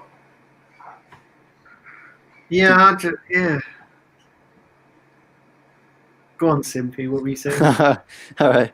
Yeah, I was going to say on centre backs. Did you see? I don't know if it's official yet, but I've seen lots of people tweet it. There's a possibility due to the injuries that we could have William Saliba play for us this season in our remaining games. Was like technically what happens is we recall him from loan. Yeah, I saw like some big Arsenal Twitter accounts tweet it today. Like Yeah, I saw news that. ones. Yeah, they say because since the season is over in France, so they said they can potentially call players that are staying there in France on loan, and they will also be tempted to move on because they want to play football, you know. And currently, France can't occupy that spot, and they are literally going to bring back football around September, which is probably around like how many fucking 4 or 6 months. So literally, players want to get into like a good shape, good fitness level as well. So I think they will be kind of tempted, but I'm not sure how the French FA is going to react to this, how the UK FA is going to react to this. It pretty much involves a lot of parties. So if every party can come into a foregone conclusion, then I can see this happening. But if it's going to be only one-sided favoring this, means I really, because and then automatically Chelsea will come out and say, why can't we have Hakim Ziyech? Because Hakim Ziyech is also signed in principle, so he also yeah. But hold on one sec though, Kevin. Hakim Ziyech was never a Chelsea player. He's not a Chelsea player. Whereas William Saliba, we actually signed him in the summer and then sent him on loan. So he's technically an Arsenal player. We just loaned him back to St Etienne for the season. So that's where it's different because technically he's actually an Arsenal player. But see, I don't think he can play because he's not registered. He's although he's registered as an Arsenal player, he's not registered as a squad member this season. For this season, yep, correct. No, but he doesn't need to be. He doesn't need to be registered. I mean, we can bring him in back from loan and register him because we can take someone else, deregister someone else. That's no problem. Yeah, but do you think Arsenal are going to do that? Well, no, I don't think they're going to do that just for the last few games now. I think we're just going to ride it out and we're going to bring him in for the next season. That's what I think they're going to do. They can play Holding and Mustafi. You know, they can play Holding and Mustafi. We know what Holding's like. What if he picks up another injury and he's got to be out? Oh, I mean, we can't be at this. We can't seriously be at a level we're saying we can't play players in case they get injured. Well, no, I mean, what we do? We're just not playing one then. No, I mean, play him, obviously, but like you know what he's like with what we've seen in his injuries and stuff. That's the only thing I'm saying. Well, the thing is, he was actually quite good until he got his long-term injury, and if he's going to find any kind of form or stability, he has to play.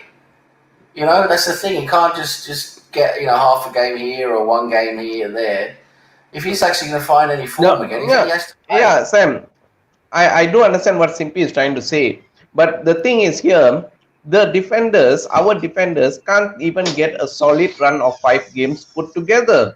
They are literally breaking down and falling apart injured. Yeah, every time a player gets confirmed. And that's down to Arsenal as well. That's down to the way they train. They don't do enough preventative fitness training where they try to prevent injuries. That's what Darren Burgess said. He was a fitness specialist, injury specialist. We brought in back. A few years ago, we brought him in, and basically he just left. He couldn't be bothered being there because he said, "There's nothing here for me to do. No one's interested in preventing injuries." He was really upset about it, and he left. And he said in an interview afterwards, later on, he said, Arsenal they don't bother about, they don't do any of that preventative work that all the other big clubs do. And also he says they train the intensity they train at is also often too high. They train at too high intensity and they don't do all the preventative work they should be doing fitness-wise. And those two factors are leading to a lot of the injuries they get because they're too highly strung. They're pushed too much in training. Yeah, and I agree with you, Sam, in that part, because they also say that Liverpool also play a very high press game. Their intensity level also is way more higher than us. We try to play the intensity type of game, but we can only last like fucking 50 or 60 minutes. Yeah, Liverpool but do that it whole throughout the but 90 that whole minutes. but that is because when Arteta started, when he came in and tried to start the high intensity, we had already been under Emery. We were already playing a different way, a slower build up way, and our fitness, that fitness as in endurance fitness, and that like high press, high endurance fitness wasn't good enough because we hadn't worked with that type of fitness. That's something you need a whole pre-season to work with and build up towards for a season. So if Arteta wants to play high press and get these players to work, that's something he's going to have to start with the moment we come back from whatever holiday they get, if they even get a holiday. But as soon as they come back for the pre-season for next season, that's something he's going to have to start to work on from day one, is to build up that level of endurance, because it's about endurance. It's about being able to last at high intensity over longer periods of time, and that's something you really have to work on and focus on in fitness. And then when you're doing that, you have to balance it with a lot of rest as well, because it does take a lot out of your muscles and ligaments. You have to rest a lot more as well, and that's what Arsenal haven't been doing. They haven't been resting enough, and they haven't been doing that what's called preventative training, where you're stretching out, you're using different there's other different methods, swimming pools and using cryo chambers and all that type of stuff. They're not doing that as much as they should be doing, and we're seeing the effects of it. The guys they're overworked, their muscles are overworked, and as soon as they get an intensive period of games, 2-3 games in a row, they're fucked. So everything has to change. There's so much that has to change at Arsenal. It's the way we train, and then obviously the players. We have to have a whole different set of players as well if we want to look at winning. I mean, the whole thing has to change from top to bottom. I mean, we're looking at a wholesale change here. Just a whole complete refurbishment from top to bottom. I mean, it really is a huge task for anyone, and this is why I think Arteta. We have to. Of course, you have to back him and give him a chance. He deserves a chance. And my opinion, Sam. You have to start to think of. You have to have the question in your head: is Arteta? Is he going to be up to the task of having that huge task in front of him? Is he going to be able to do it? Yeah, I agree, Sam. That's why I'm going to give him. I'm going to give him time as well. Like I always seem to have the tendency of giving time. Although it's like I criticize certain fans that never give Emery the time that he deserves as well. Yeah, he had his players options in and stuff like this. Yeah, he did everything right. But the thing is, whenever it comes to Mikel Arteta, the first and foremost thing I want to see from Mikel Arteta is doing the right thing. He already proved me right in certain ways by putting out Ozil out. That was something very, very. For many fans, that may be a small thing, but for me, it's a very big thing, because he is your mate. I am one of the ones that had a dig at him. I was literally calling out, and I was telling him that I was telling every fan that, yeah, Arteta won't drop Ozil. He favors him. He played alongside him. And when he did that massive call to drop him against City, that is one step forward. But I don't want him. You go one step forward and you go 10 steps backward. That means by next game you start him against Brighton. That's worthless. That's shit. Exactly. Okay, exactly. Listen, everyone's bigging him up for dropping Ozil for this game. The game against City. Saying for tactical reasons. Okay. But fair enough. That was a good thing for him to do, to drop Ozil. Shouldn't even be there. But like you say, we have to see now what happens the next game, because if Ozil's in the starting lineup against Brighton, then he's back. Then there's nothing there, is it? Then he's back to his same tendencies, isn't he? It'd be interesting to see if he does start him tomorrow, like what the fans will say. Well, I think they'll go apeshit, to be honest, because I mean, That I think was one of the few things we actually agreed with Arteta on. Was leaving him but out. if Arteta must not bulge to the pressure of fans. Emery bulged towards it because at one point of time when Emery was dropping Ozil, fans I came don't out think calling for Emery his did. head. I don't think Emery did though. I don't think Emery did like lean towards the fans. I think you're saying that he dropped Özil, but I think he was always going to drop Özil. I don't think him and Özil got on, but I don't necessarily think he did anything for towards the fans. See, I don't think Arteta's going to do that. I think he's just going to do his own thing. He's not going to respond to fan pressure. Well, we'll see that's now what I'm because saying. we'll see because I mean the fan. I don't know. There's a lot of fans who don't want Özil to play. There's a lot of fans who still like Özil.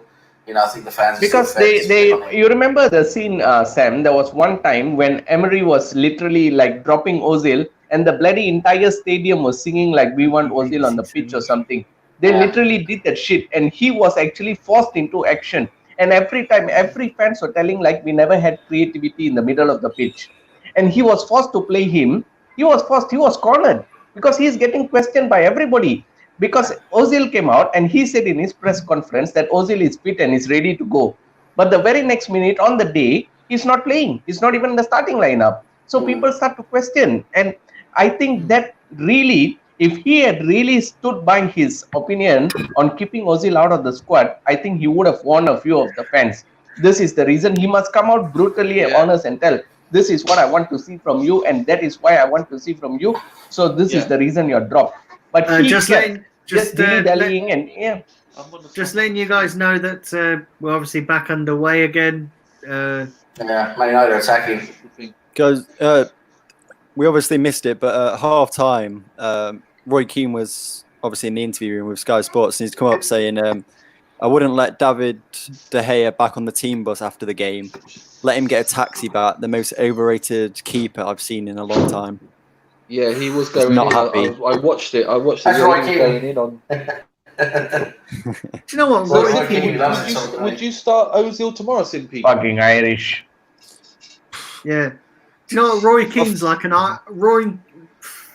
Roy Keane is an yeah. Oh, I don't know. He loves having a go, doesn't he? He loves having a go. It's the reason why no one wants to work with him, isn't it? I mean, they can't get a job anywhere, can he? He's an Irish version of Sonny.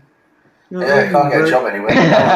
No one wants to work with him. Literally, no clubs want to work with him. So that's why he can't get a manager's job. Yeah, he's just crap, Roy Keane. This says how it is. Simpy, would you start Ozil tomorrow with the debate of Ozil? I don't know. Against Man City, I think we were missing him. Because you saw... Like, seriously, Simpy? Well, yeah, let's... All right, so, the reason I say it is... Simpy just wanted to get just wanted to get his scarf out and wave it and go, come on, Ozil, come on. I had it beside me, but I didn't get to use it. But yeah, come on, Ozil, come we all on. know Simpy's a closet fanboy. We all know that. Yeah, it was those passes you saw Ian Wright highlight where Aubameyang's making those runs. And I think it was like Willock or someone in midfield. Instead of making those passes... It wasn't Willock. It was, first of all, it was Tierney on one of them, and the other one was Nketiah. Well, yeah. Those two opportunities. For example, those, yeah. So Ozil would have made those passes. Yeah, he would have made those passes, but would he be tracking back that behind or not? Would he be there to receive the ball and make it forward or not? He's not that type of player. It wouldn't have mattered in the overall game because the overall game was crap by everyone.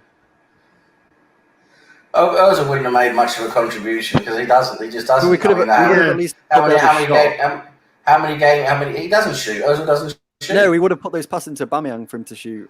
He doesn't do that. Ozil does never do that. He probably wouldn't even have been in that position. One of them was Tierney, who come up as left back. Simpy, we played about now it's game week 31. He only had 1 assist throughout the season, and Arteta has pledged to play him. The last 10 games, I think, when Arteta took over, practically played him every single match. And day before yesterday was practically the first match he was dropped. And he had only one assist. Did you guys listen to Arteta's comments about Ozil when he said he was left out for tactical reasons? And then I don't buy that. No. But then he said something about. He went on to say, he said, "Oh, when Ozil performed, he was like, Ozil's played every game since I've played him, but when he starts getting back to that level is when I will play him again." So that says to me that obviously even Arteta doesn't fancy him. Do you know what I mean? Yeah, he said when he gets back to his best or something. Yeah, and that's what I'm saying. Arteta doesn't fancy him. And he's not even got any managerial experience. And if he don't fancy Ozil, do you know what I mean? It's just... Do you think losing Xhaka the other day... Do you know the best thing to do do you know, right? The best thing to do at Ozil, and I've sort of backtracked on my stance a little bit. The best thing to do at Ozil is just let him sit out his contract and let him go on a free. That's the best thing to do with him because he ain't going nowhere until then. So the best thing to do is just take the hit and just let him sit out his contract, and then just don't renew it at the end of next season. That's the only way that we're ever going to deal with this Ozil situation. A lot of fans will or say just throw him to the under 23s, or just throw it or just do the under 23 style, like what we did with Adebayor. You remember Arsene Wenger when he was forcing Adebayor out of go to Manchester? Here's my thing, though, Liam. With that, you pay off his contract. If you can do that, then you can put money towards getting I don't think so, Daniel.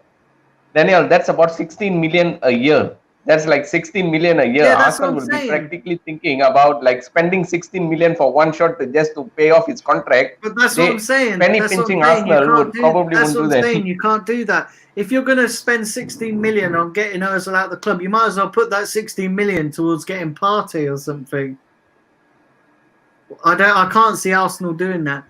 I just think you should just let him just let him sit out his contract, and then say bye at the end of the season, at the end of next season. Bye. I'll say fuck off. Oh. Yeah, no, it just doesn't produce anything, does it? That's the thing. Yeah. So.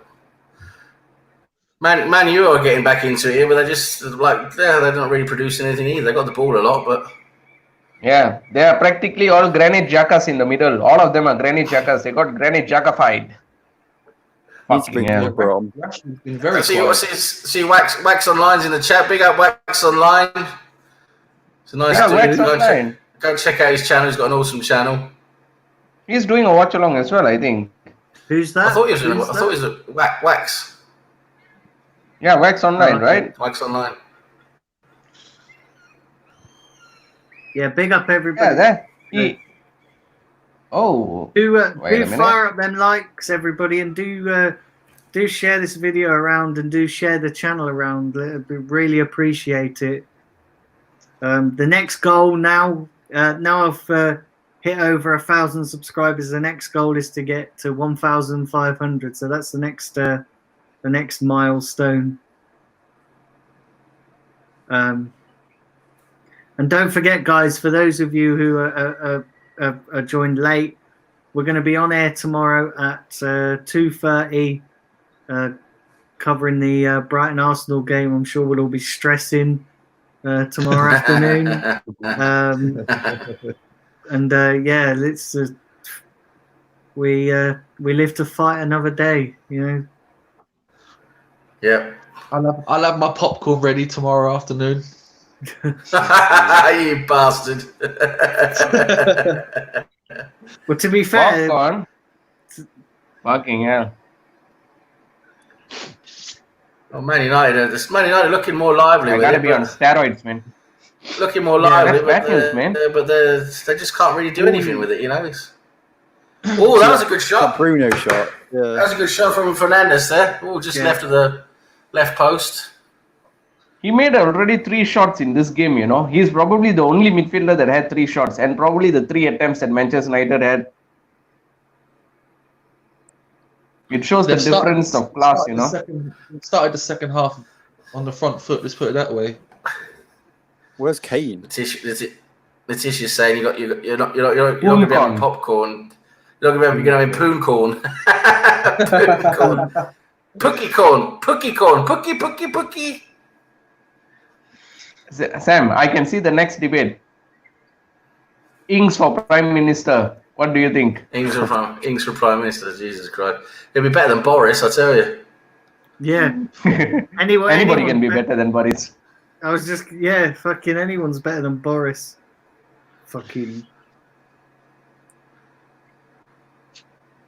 Isn't it a lady that runs Norway, Sam? He spends more time correct. He spends more time impregnating his wife than fucking being Prime Minister. Do you know what I mean? Jesus Christ. At least he's doing something right, Daniel. Yeah.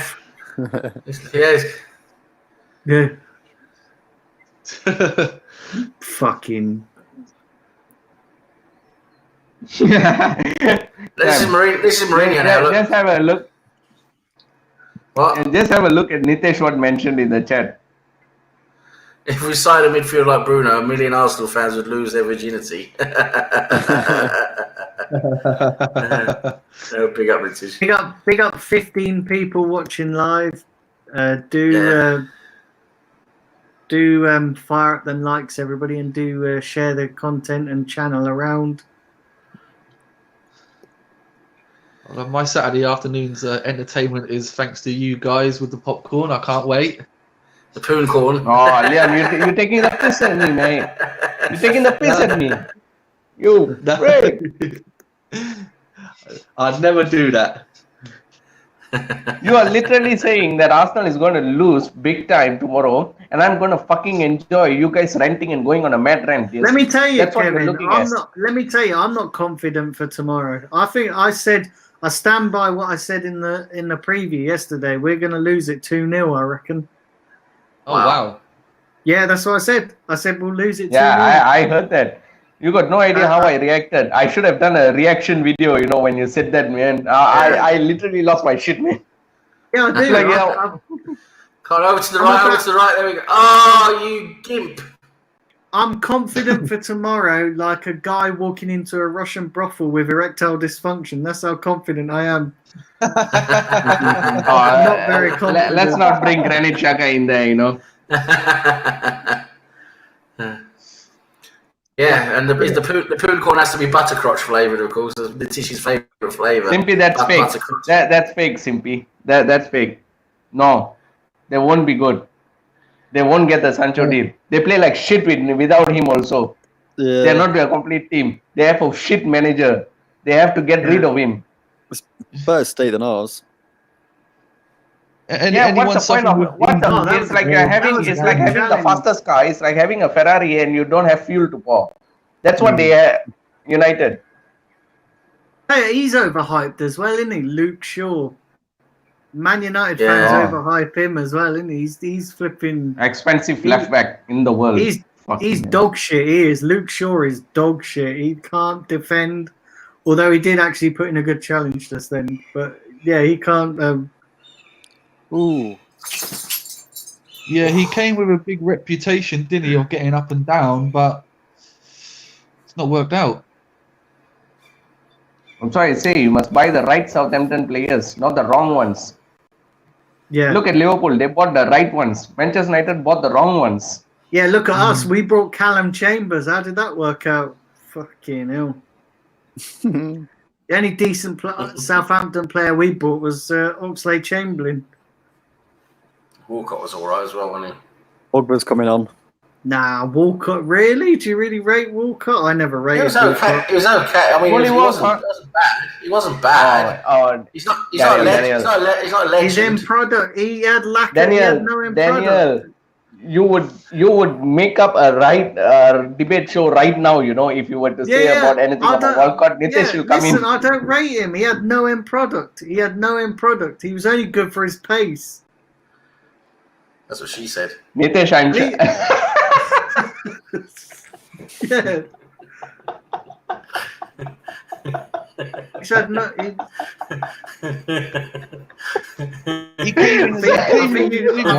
Sam, I think you tickled Kevin's prostate with that comment.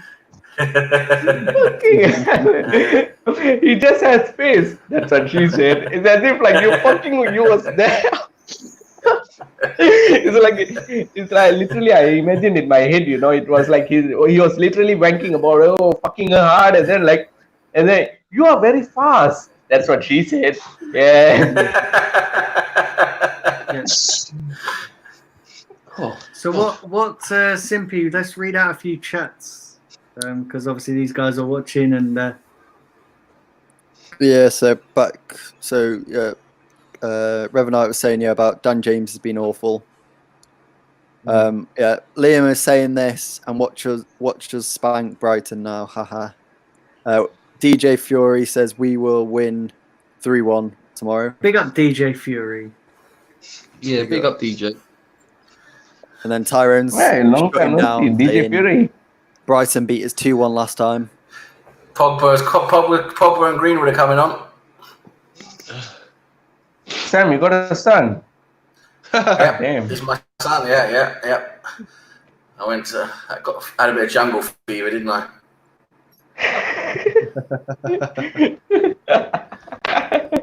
Oh man, Sam, you sick. Sicko. Yeah, Wax, mate. Ask Darren. Nitesh in the chat if Walcott's a legend, because Don't get that snarf up, please. Walcott is not a fucking legend. For Nitesh, Walcott is a legend. He's the second Messiah. Walcott's He walked along the Thames to Arsenal. Yeah. He is not a legend. He is shit.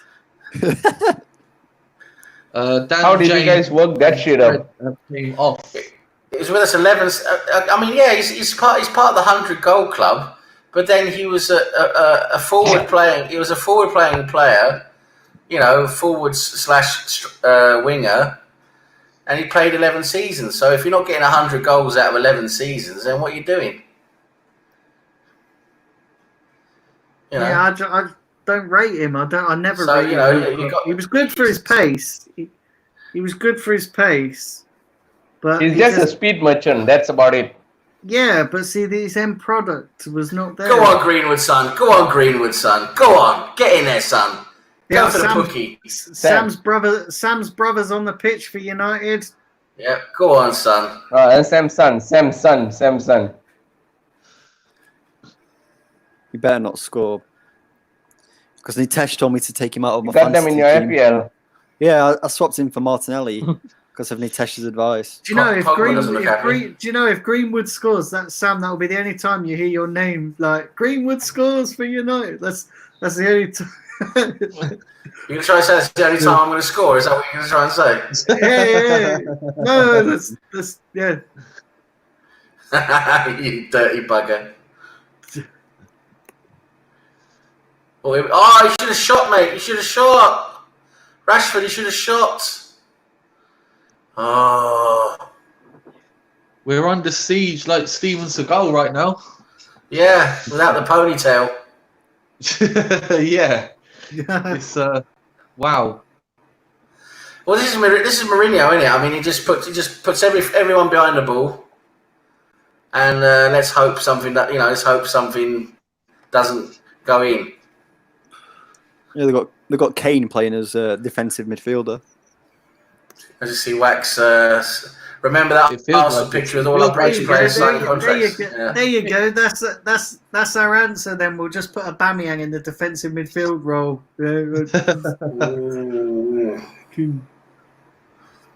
I remember when all the English youngsters signed, as Wax is pointing out, because we have that British core of amazing talent. They all got injured. Yeah, So Jenkins what's your was the guys' longest. predictions for tomorrow's game then? What did you say, Liam? What's your predictions for tomorrow's game then? You got I did not score there! Martial, you fucking muppet!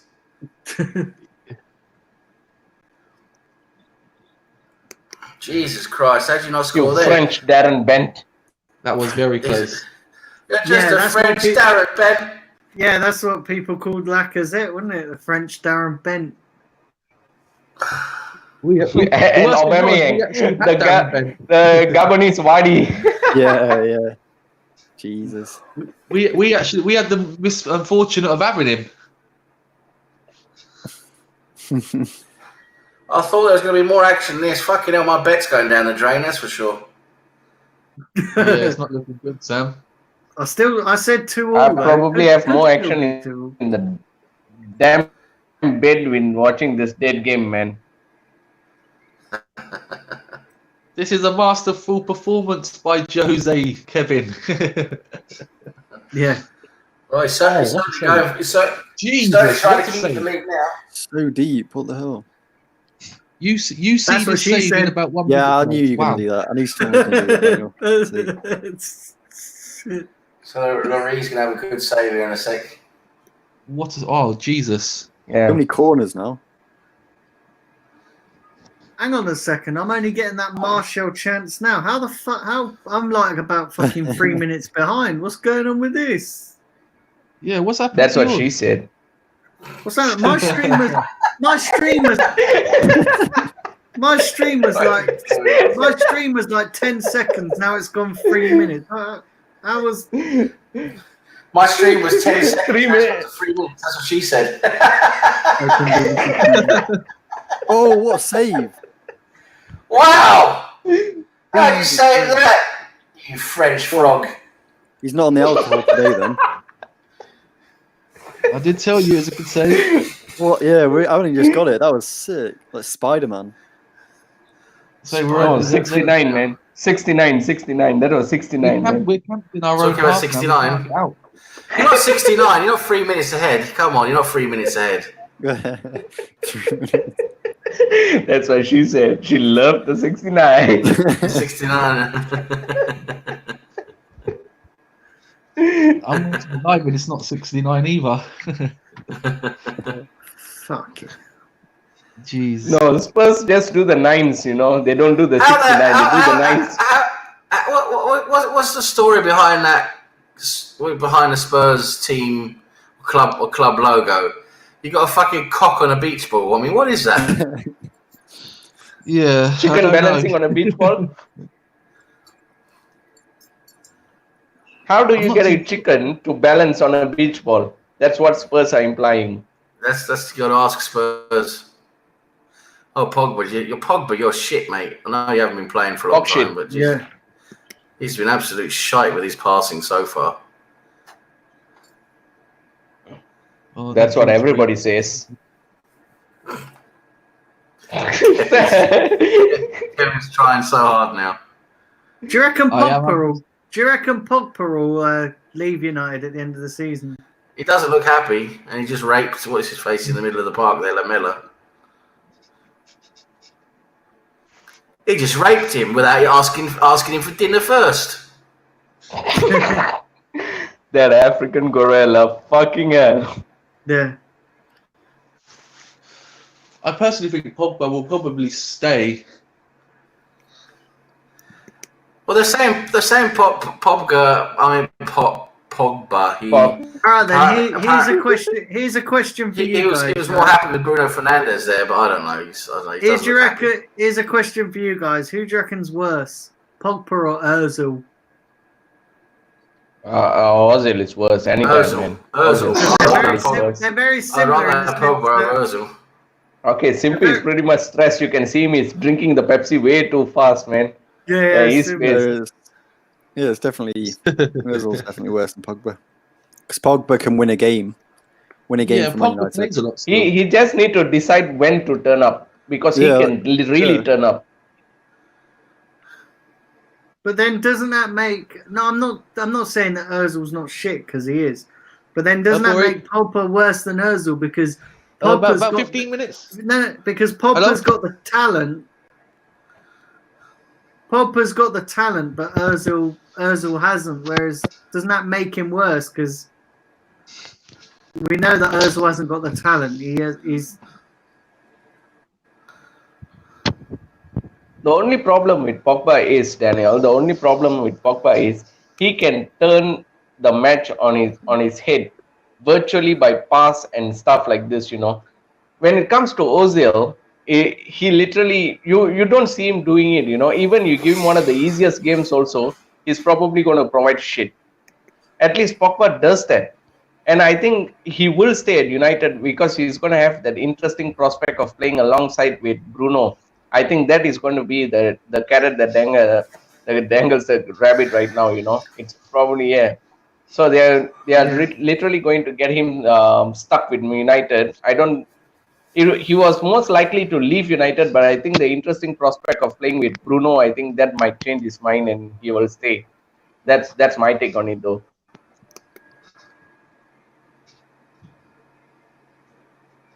Simpy, if you read out some chats, I'm going to grab another drink. Yeah? Yeah, I'm going to grab another drink. Okay, so I'll do that then. So Nitesh has said Ozil is miles ahead of Pogba. Like, seriously? And then Revanite, Pogba over Ozil easily. Grant, Ozil, Pogba is actually class when he can be asked. Cheddar's, Ozil worse by a mile. And then, Mr. Oz podcast said, he's going to leave, and that was towards the Pogba comment. Waxline says, allow Ozil. Sankalp, some guy new here. Sankalp is new, right? Sankalp is Nitesh's friend. He's been on a couple of streams with us. Oh, all right. Big up Sankalp, yeah? Yeah. Big up Sankalp. And Omar, it's still 1-0 Spurs. And Nitesh said, he still says, Ozil's better than Pogba. So that's pretty much what the chat says. So Nitesh is the only one picking up for Ozil. Yeah, a prime Ozil at Madrid, I would say is better than Pogba. But the shit Ozil that we got right now, he's probably in the minus of greatness, Because Pogba, okay, can you even pull what was Ozil's man of the match performance in an Arsenal shirt? You can figure it out in in 10 fingers. But Pogba has more to that, But of course, Man United did that fucking stupid thing of releasing him and signing him for 80 million, which is pure stupidity. They are probably the mad club that fucking sell that give a player for free and sign him for 80 million back. Fucking geniuses, Spurs cantering. Anyway. They ain't doing shit. Oh, there's going to be a drab 1-0 win it. Fuck. That's like the first 72 attack of minutes the whole half.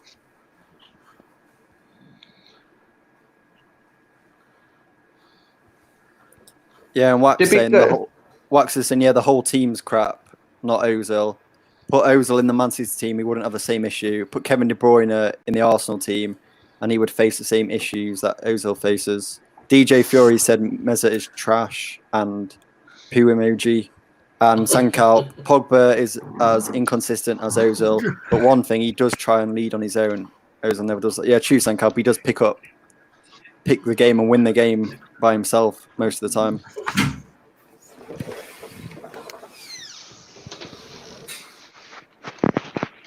A big up 14 people watching live. Remember, do fire them likes up, people. Drive the likes up. Liam's just had to jump off for a second. Daniel will be back in a bit. What's that? Sorry. Liam's just had to drop off the stream yard. Okay. He'll be back in a bit. Yeah. Okay. No worries.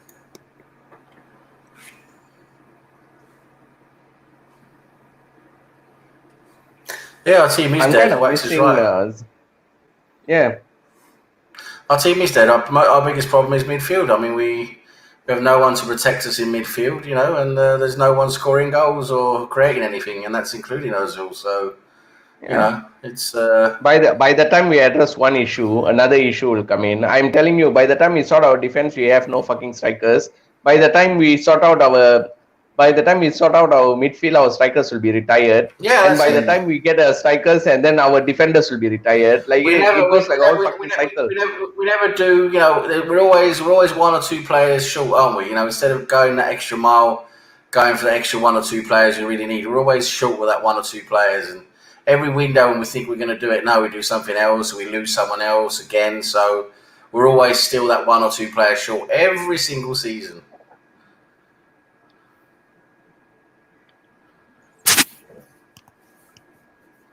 Can't believe fucking Spurs are winning. It's always the same. They always just get a goal and then just park the bus, and they always manage to ride the luck. Yeah, it's Mourinho, isn't it? He knows how to play for a result. But they are very good. I hate just speaking about Spurs, but whenever I see them play against the big teams, they're pretty much good and solid. They don't get thrashed like us. They don't get thrashed and mauled like us. Because if you remember how they knock out City out of the Champions League, though controversial, but you see that performance, the way they managed that game, the game management was brilliant, and that was not even a Mourinho side. That was that was the Pochettino side, and they literally knocked them out at fucking Etihad, and I still can't believe it. That was a mad game. It was one of the craziest games I've ever seen in the first 10 minutes. Fucking 4 goals in 10 minutes, like it's mad. Crazy. Yeah.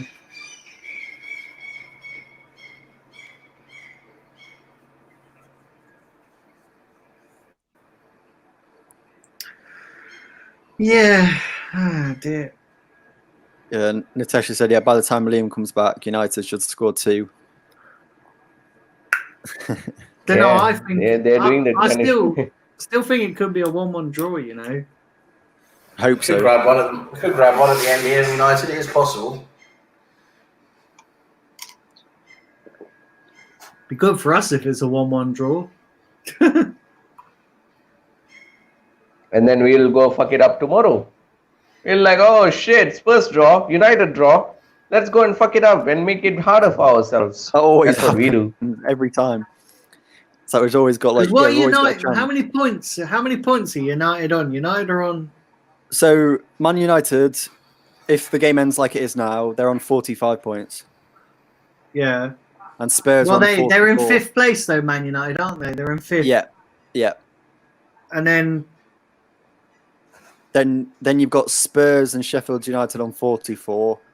You've got 44. Wolves on 43. Well, if Spurs win, they're going to go up to. Oh no, this is live. This is live standing. So as the game's playing now, so if Spurs win, they'll be in that. They'll be in 6th with 44 points. And then if we win tomorrow, we'll go up to 44. 43. So we'll be on level points. Hang on, no, what are we on now? Aren't we on 41? I thought we were on 41. We're on 40. 40. We are just escaping relegation. Yeah. No, that's the standard point. Last time we went there, I thought you said we were on 41. No, sorry, on 40. All right, so then we got up to 43. Yeah, so what are Spurs on? Spurs are on 44. 44. No, they are a point ahead of us. Now? What are they on now? 44. Like, as it stands. 44. Because they've not. No, because they've not won. They've not won yet tonight. So, if they win tonight, they're on 44. Yeah. So what are they on at the moment? 41. Yeah. So okay. So if they. Yeah. So really, we want a draw. Yeah, a draw's best. Yeah, a draw would be great. Because then they'll be on 42. United will be on 46. Wolves will then be on 43. But Wolves play West Ham tomorrow, which technically they should win. But you never know now because of the whole outbreak. That's what I'm saying, It is fairly close, but it's just the fixtures we've got left are very difficult ones. And was it Chelsea are on 48? 8. Yeah. Yeah. So we're like literally fucking 8 points off. Yeah. That's who we need to drop, really. We need Chelsea to drop it. Who have they got on Sunday? Aston Villa. Yeah, I can't see them dropping anything to Villa. You wouldn't expect that. Unless it's a fucking massive fuck up. Do you know what I mean? Yeah, it could happen. You never know, but Man United penalty. Oh, Come on, Daniel. 1 point. This is it. We're 1 point now. What did I tell you? I was telling Liam that I said to him at the start, but just before the game kicked off, that Man United will get a penalty. Yeah, Oh, what the the fuck penalty. is it? Yeah, I said to him, Yeah. they definitely get a penalty. And what happened? Penalty. And then Pogba's going to do his run up with like 1,000 steps and score. Or Fuck a Rashford's duck. gonna take it. Oh, who's that tackled him? Is that Dyer?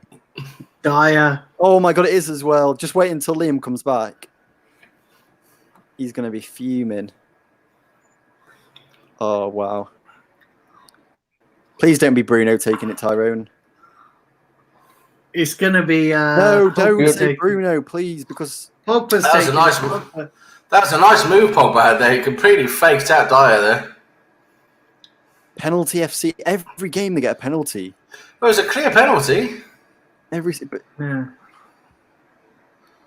It was a clear penalty. oh, I thought it's Bruno. For God's sake.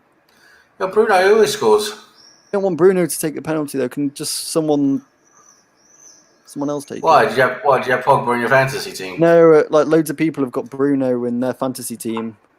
Of course they do, because he's good. Yeah, but Bruno come scores. on. Bruno scores. He scored. Fucking hell, I'm well behind here. Why do I do these watch logs? Honestly, I'm always fucking a minute behind Bruno you scored. cunts. Have you seen it yet, Simpy? No, he's just put the ball down. Okay, yeah, I've had him. Bruno scored on mine. He's Fucking running now cunt. to take it. He's taking it. Yeah, he's just scored now. Just Oh, scored. opposite way. Wow, that's a good penalty. Yeah, good pen. 56 points now he's got. Good points. I mean, good penalty. Well done, Bruno, you Portuguese fucking cunt. Oh my Yeah. God. Jesus. Fuck you. Pogba assist as well, for God's sake. So let's just stay like this. How If they long's score, left? a goal at the end, I'll win my bet. Hey! No, I wanted to stay 1-1. The curse of Nitesh is working. He said by the time Liam will be back, they'll score 2. Chances are there. This is the thing Mourinho doesn't understand now. The days of parking the bus football, they're over. You know, it's just not as effective anymore as it used to be. Yeah, Mourinho and women have got one thing in common. They failed to park the bus. Yeah, like, Jesus Christ. That's what she said. Yeah. She said, Jesus Christ. Have you ever? I know, Sam. That's what she said, right? That's what she said. Jesus Christ. That one liner, I tell you, you're probably going to cause a bloody riot in my country, man. If I keep on going with this. Yeah. Why is the Never. subway late, man? That's what she said. To be fair, it doesn't take much to cause a riot in Malaysia, does it? I need a decent bakery. All I have to do is just say, like, hey, you got Sam's Bakery, you got RedTube Hub over there. So I'll be like, come on, guys, subscribe, watch the RedTube, and I'll be present in prison, man. Why do they put you in prison in Malaysia for watching porn? They take me to court. Fucking hell, they take me to court. Really? They at one point they even blocked every fucking porn access in Malaysia. Because all we fuckers were like literally like horny bastards all over, like what Sam used to say, like horny dogs are wanking and looking at random chicks pics in Twitter. You know, Sam exactly put it in right words, but that's exactly what's going on in Malaysia. So now if you I see the understand. statistic on Now I understand why you. Now I understand why you keep liking all those random birds on Twitter. Why do 'Cause they you can't- block it? Because you can't Why get do on they the porn block it channels. Why do they block it then? That's mad. That's if you go and see Daniel, I'm telling you this, if you go and see the statistics on how many viewership they had on porn websites, Malaysia is right up there, one of the top 5 in the world mad. during lockdown. Wow. Jesus Christ, you lot are horny fuckers. Jesus Christ. And I was saying, no wonder he's on Twitter all day liking random women, honestly. Sam, you just don't know the excitement of random women. You should No try wonder some. no wonder you guys all get regular power cuts. Jesus Christ. Yeah, they wake the fucking electricity right down, don't they?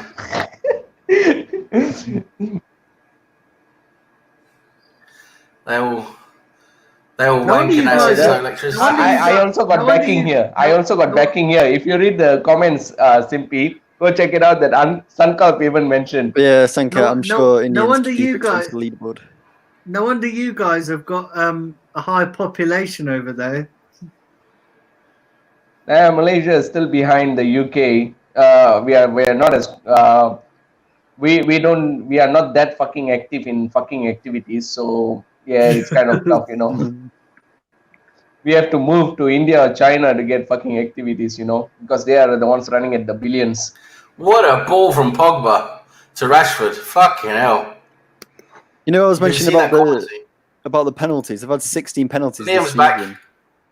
Liam's backstage. Exactly. 16 this season, man. What the hell? Penalty FC. That It ball is. from Pogba to Rashford, though. Come on. I mean, this is why Pogba's supposed to be in their midfield.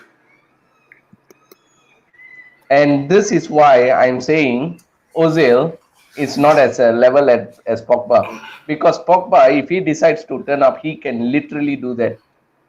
You just see the appearance that he made and the dribble he cut through. He's the one that won the penalty. Yeah, he won the Do penalty. you see Ozil doing that? Got the flash scores on there. Pogba's fucking you over, Liam. Pogba's fucking you over, mate. Yeah, I just saw it. It was 1-1. What's the score now? It's 1-1. Ah, thank God, Liam. Pogba's come on and he's just fucking torn you a new one, mate. Oh shit! It's exactly what we said, Liam. Like Dyer would make a mistake and they'd get a penalty.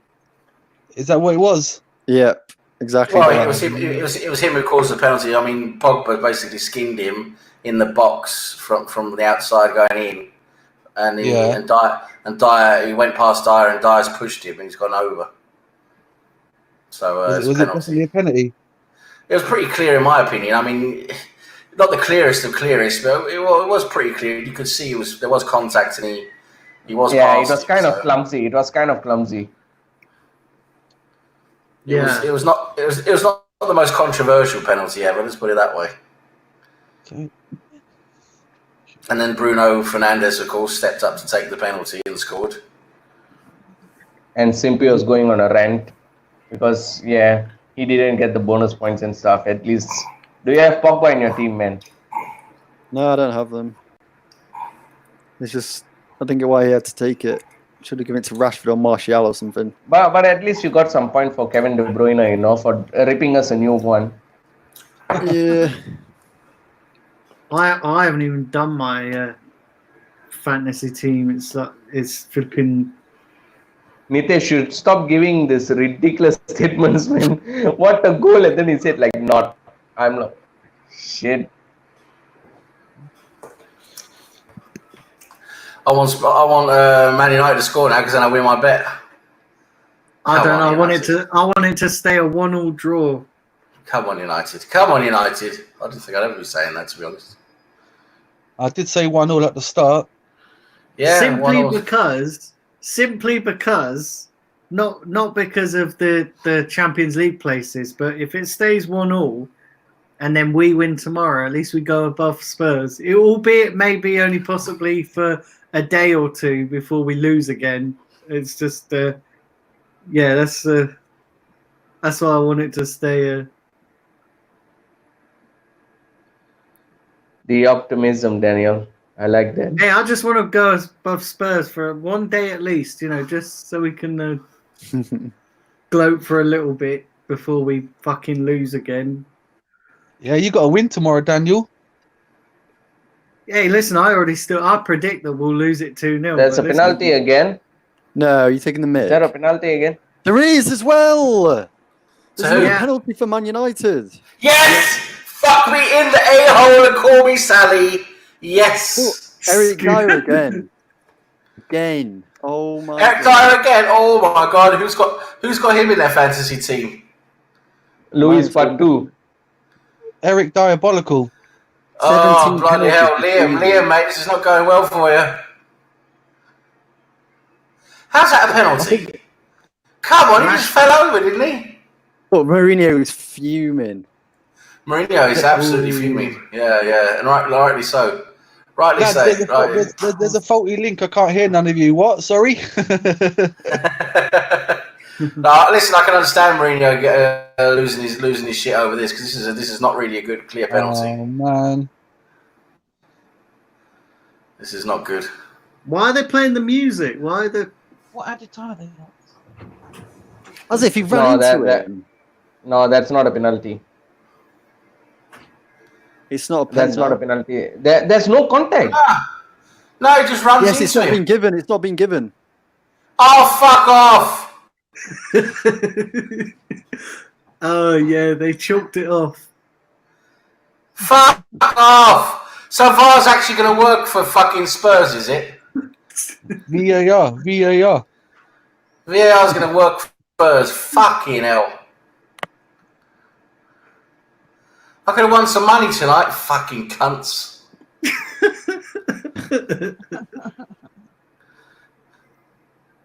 Welcome to Sam Greenwood's meltdown. I just lost a bet. Sam's like, what the fuck? Oh. Sponsored by Minge FC. What effective tomorrow?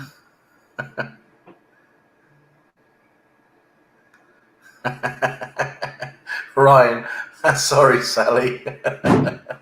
Yeah. Fucking hell.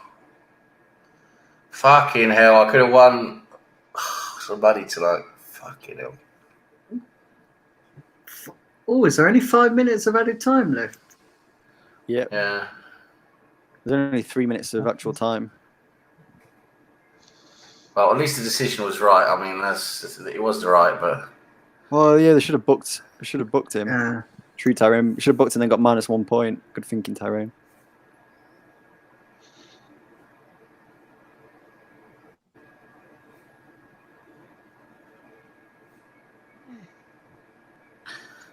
imagine if Bruno Fernandes would have got another penalty. Jesus Christ.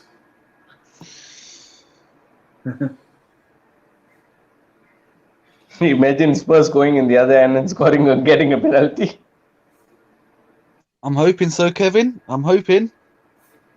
And Ole Gunnar Solskjaer will be literally like, he'll be fuming. But he's fuming also, it looks like a bloody laughter. He doesn't even fume much, I think. No, he's only got that silly smile, hasn't he? Got that smuggy smile, you know. Big up 12 people watching. Hit the like button, people. Hit the like button. What's that, Suzanne? You must be behind because the game's finished. No, it hasn't. Yes, it has because they've just given out the final score on the radio. It hasn't finished. Well, that's a bit weird because they just said the score on the radio. So, there's still like 5 minutes to go. Apparently, Suzanne said the game's finished.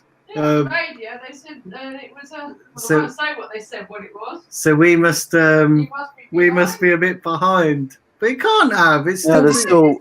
there's 1.5 minutes left. The Norwich and the thingy score and the Manchester and whatever it is, Tottenham score. Just giving it out. Suzanne's BBC in the future.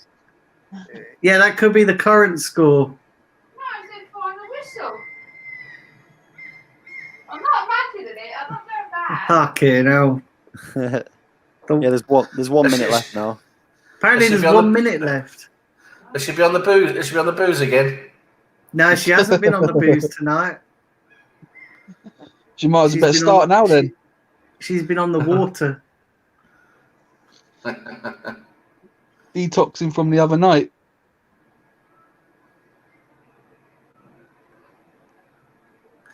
Big up Taib, the Poon Meister. Yeah. Oh, Pick up Taib, everybody. my brother, man.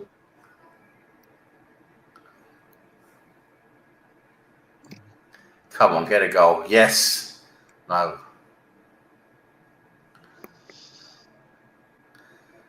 There's been a lot of Big up action at least the last everybody. 5 minutes.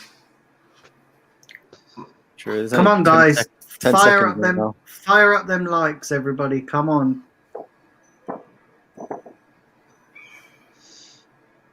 5 seconds. Go on. Get a goal.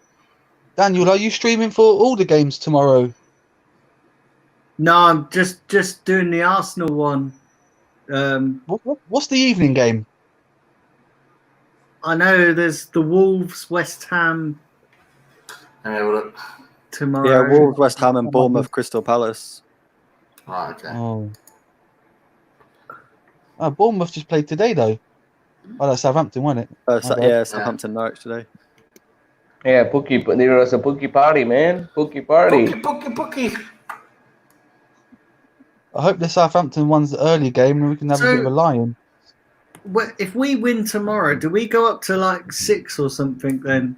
If we win tomorrow, we go up to 7th, joint with Wolves, and then if they beat West Ham, they go. Then up we are to, back to 9th. Yeah, they go up to 6th. Oh, what's his face? Greenwood just missed a chance there. So who's in 6th place at the moment then? Sheffield United. But they lost, didn't they? Are they playing tomorrow? They drew, but they should have won. They got robbed. But yeah, they play on Sunday against Newcastle. Okay, so what are they on? What are they on? What points are they on? They're on 44. 44. Yeah. What game? Yeah. They go full time. It's still Full pretty time. tight. Apart from Chelsea, it's still pretty tight. Chelsea are sort of like ahead of everybody, but apart from when you look at the points, it's still from that 9th place to the 5th place. It's still pretty tight. That's what she said. We go 8th tomorrow, Tyrone says. I heard that. That's what she said, bastard. Simpy. Yeah, I heard that, Simpy, as well. He just came with a sneaky little statement. That's what she said. Fucking hell. So that's that then. 1-1, eh? Fucking hell. Fucking United, honestly, Jesus.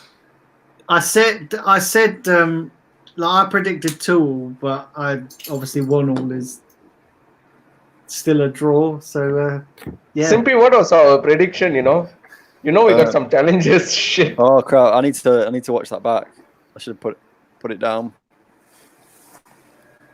Bruno gets 2 bonus points as well. I'd say. That sucks for you then.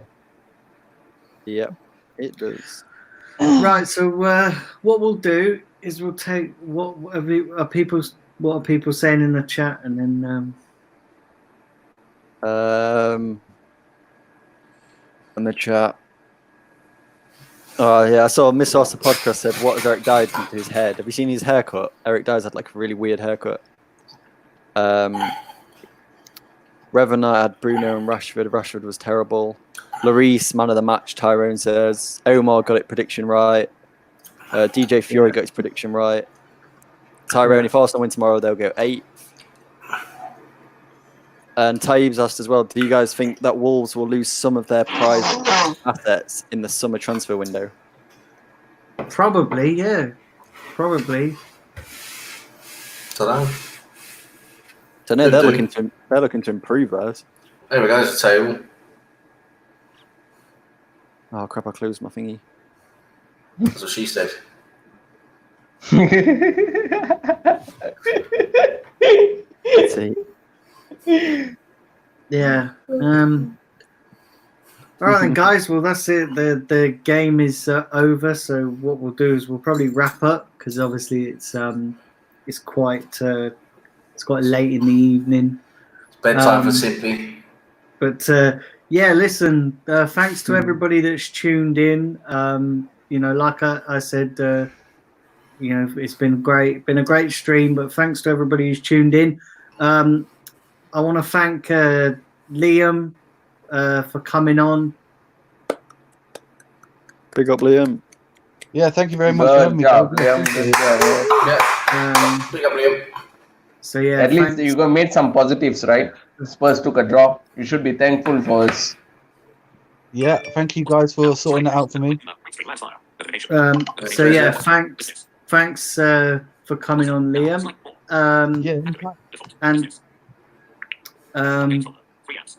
Sam, just give your channel a shout out. Yeah, thanks for having me on again. It's been a pleasure as always. Good fun with you guys and everyone in the chat. It's been great. Again, these watch-alongs are always fun. You can catch my all my stuff on Sam Greenwood TV here on YouTube. Drop by and subscribe if you haven't already, please. And also check out some of my content. Give it a like. I mainly do like late evening chats about Arsenal, current affairs in football, and I'll do a quiz here and there. Try and get a quiz going sometime next week, I hope, again. And and I'm mainly on these other guys here's channels, so check out them as well. And thanks again for another nice watch along. Yeah, and Simpy, thanks for coming on, mate. Yeah, thanks for having me, and yeah, big up to Liam for coming on as well. A draw is good for Arsenal fans, but yeah, we got to do our job tomorrow. We've got to wait until full time tomorrow. Yeah, we got our tomorrow. I don't think you're joining us tomorrow, Simpy. I think you're. No, I'm away. I'm going to take a break from Arsenal. I can't do it anymore. No, I'm joking. I'll take. I'm doing other stuff tomorrow, so I'll probably just jump in on the chat probably, and I'll see what you guys are up to. But yeah. Yeah. So and Kevin, listen, mate, it's been a pleasure. Thanks for coming on. Yeah, no problem, Daniel. I had a good time here, with these guys up and down, with Liam taking a piss. Seriously. He just escaped the defeat, and Sam with his one-liner, that's what she said. That's what she said. That's what she said. Fucking driving me nuts. And Simpy at the other end. And Nitesh, and big up guys in the chat as well. It was great having you guys on as well, Like always, you guys were pretty cool, pretty awesome, coming up with absolute bullshit statement, and Nitesh with his very controversial statements. So big up all you guys in the chat. And thanks for having me on, Daniel. Just looking forward for the game tomorrow, but let's not be too optimistic about it. Yeah, of course. Listen, guys. So listen, I just want to say this. We're going to be on air tomorrow from 2:30. Tomorrow afternoon, we're going to be obviously going through the lineups, going through the teams, and then obviously taking you through the game. And then straight after, we're going to be doing the review and player ratings. So yeah, be sure to tune in. It's going to be a great stream. Obviously, hopefully, it's a better result. And yeah, if you're new to the channel, do subscribe. And do keep sharing the channel, sharing the content around, because I've got big plans for the channel moving forward. Stay tuned. And until tomorrow, listen, all get a good night's sleep and rest your heart rates, because tomorrow it's going to be a bit crazy. It always is when Arsenal are playing. It's until tomorrow. It's a goodbye from me, and it's a goodbye from the panel. Bye. Bye. Love you.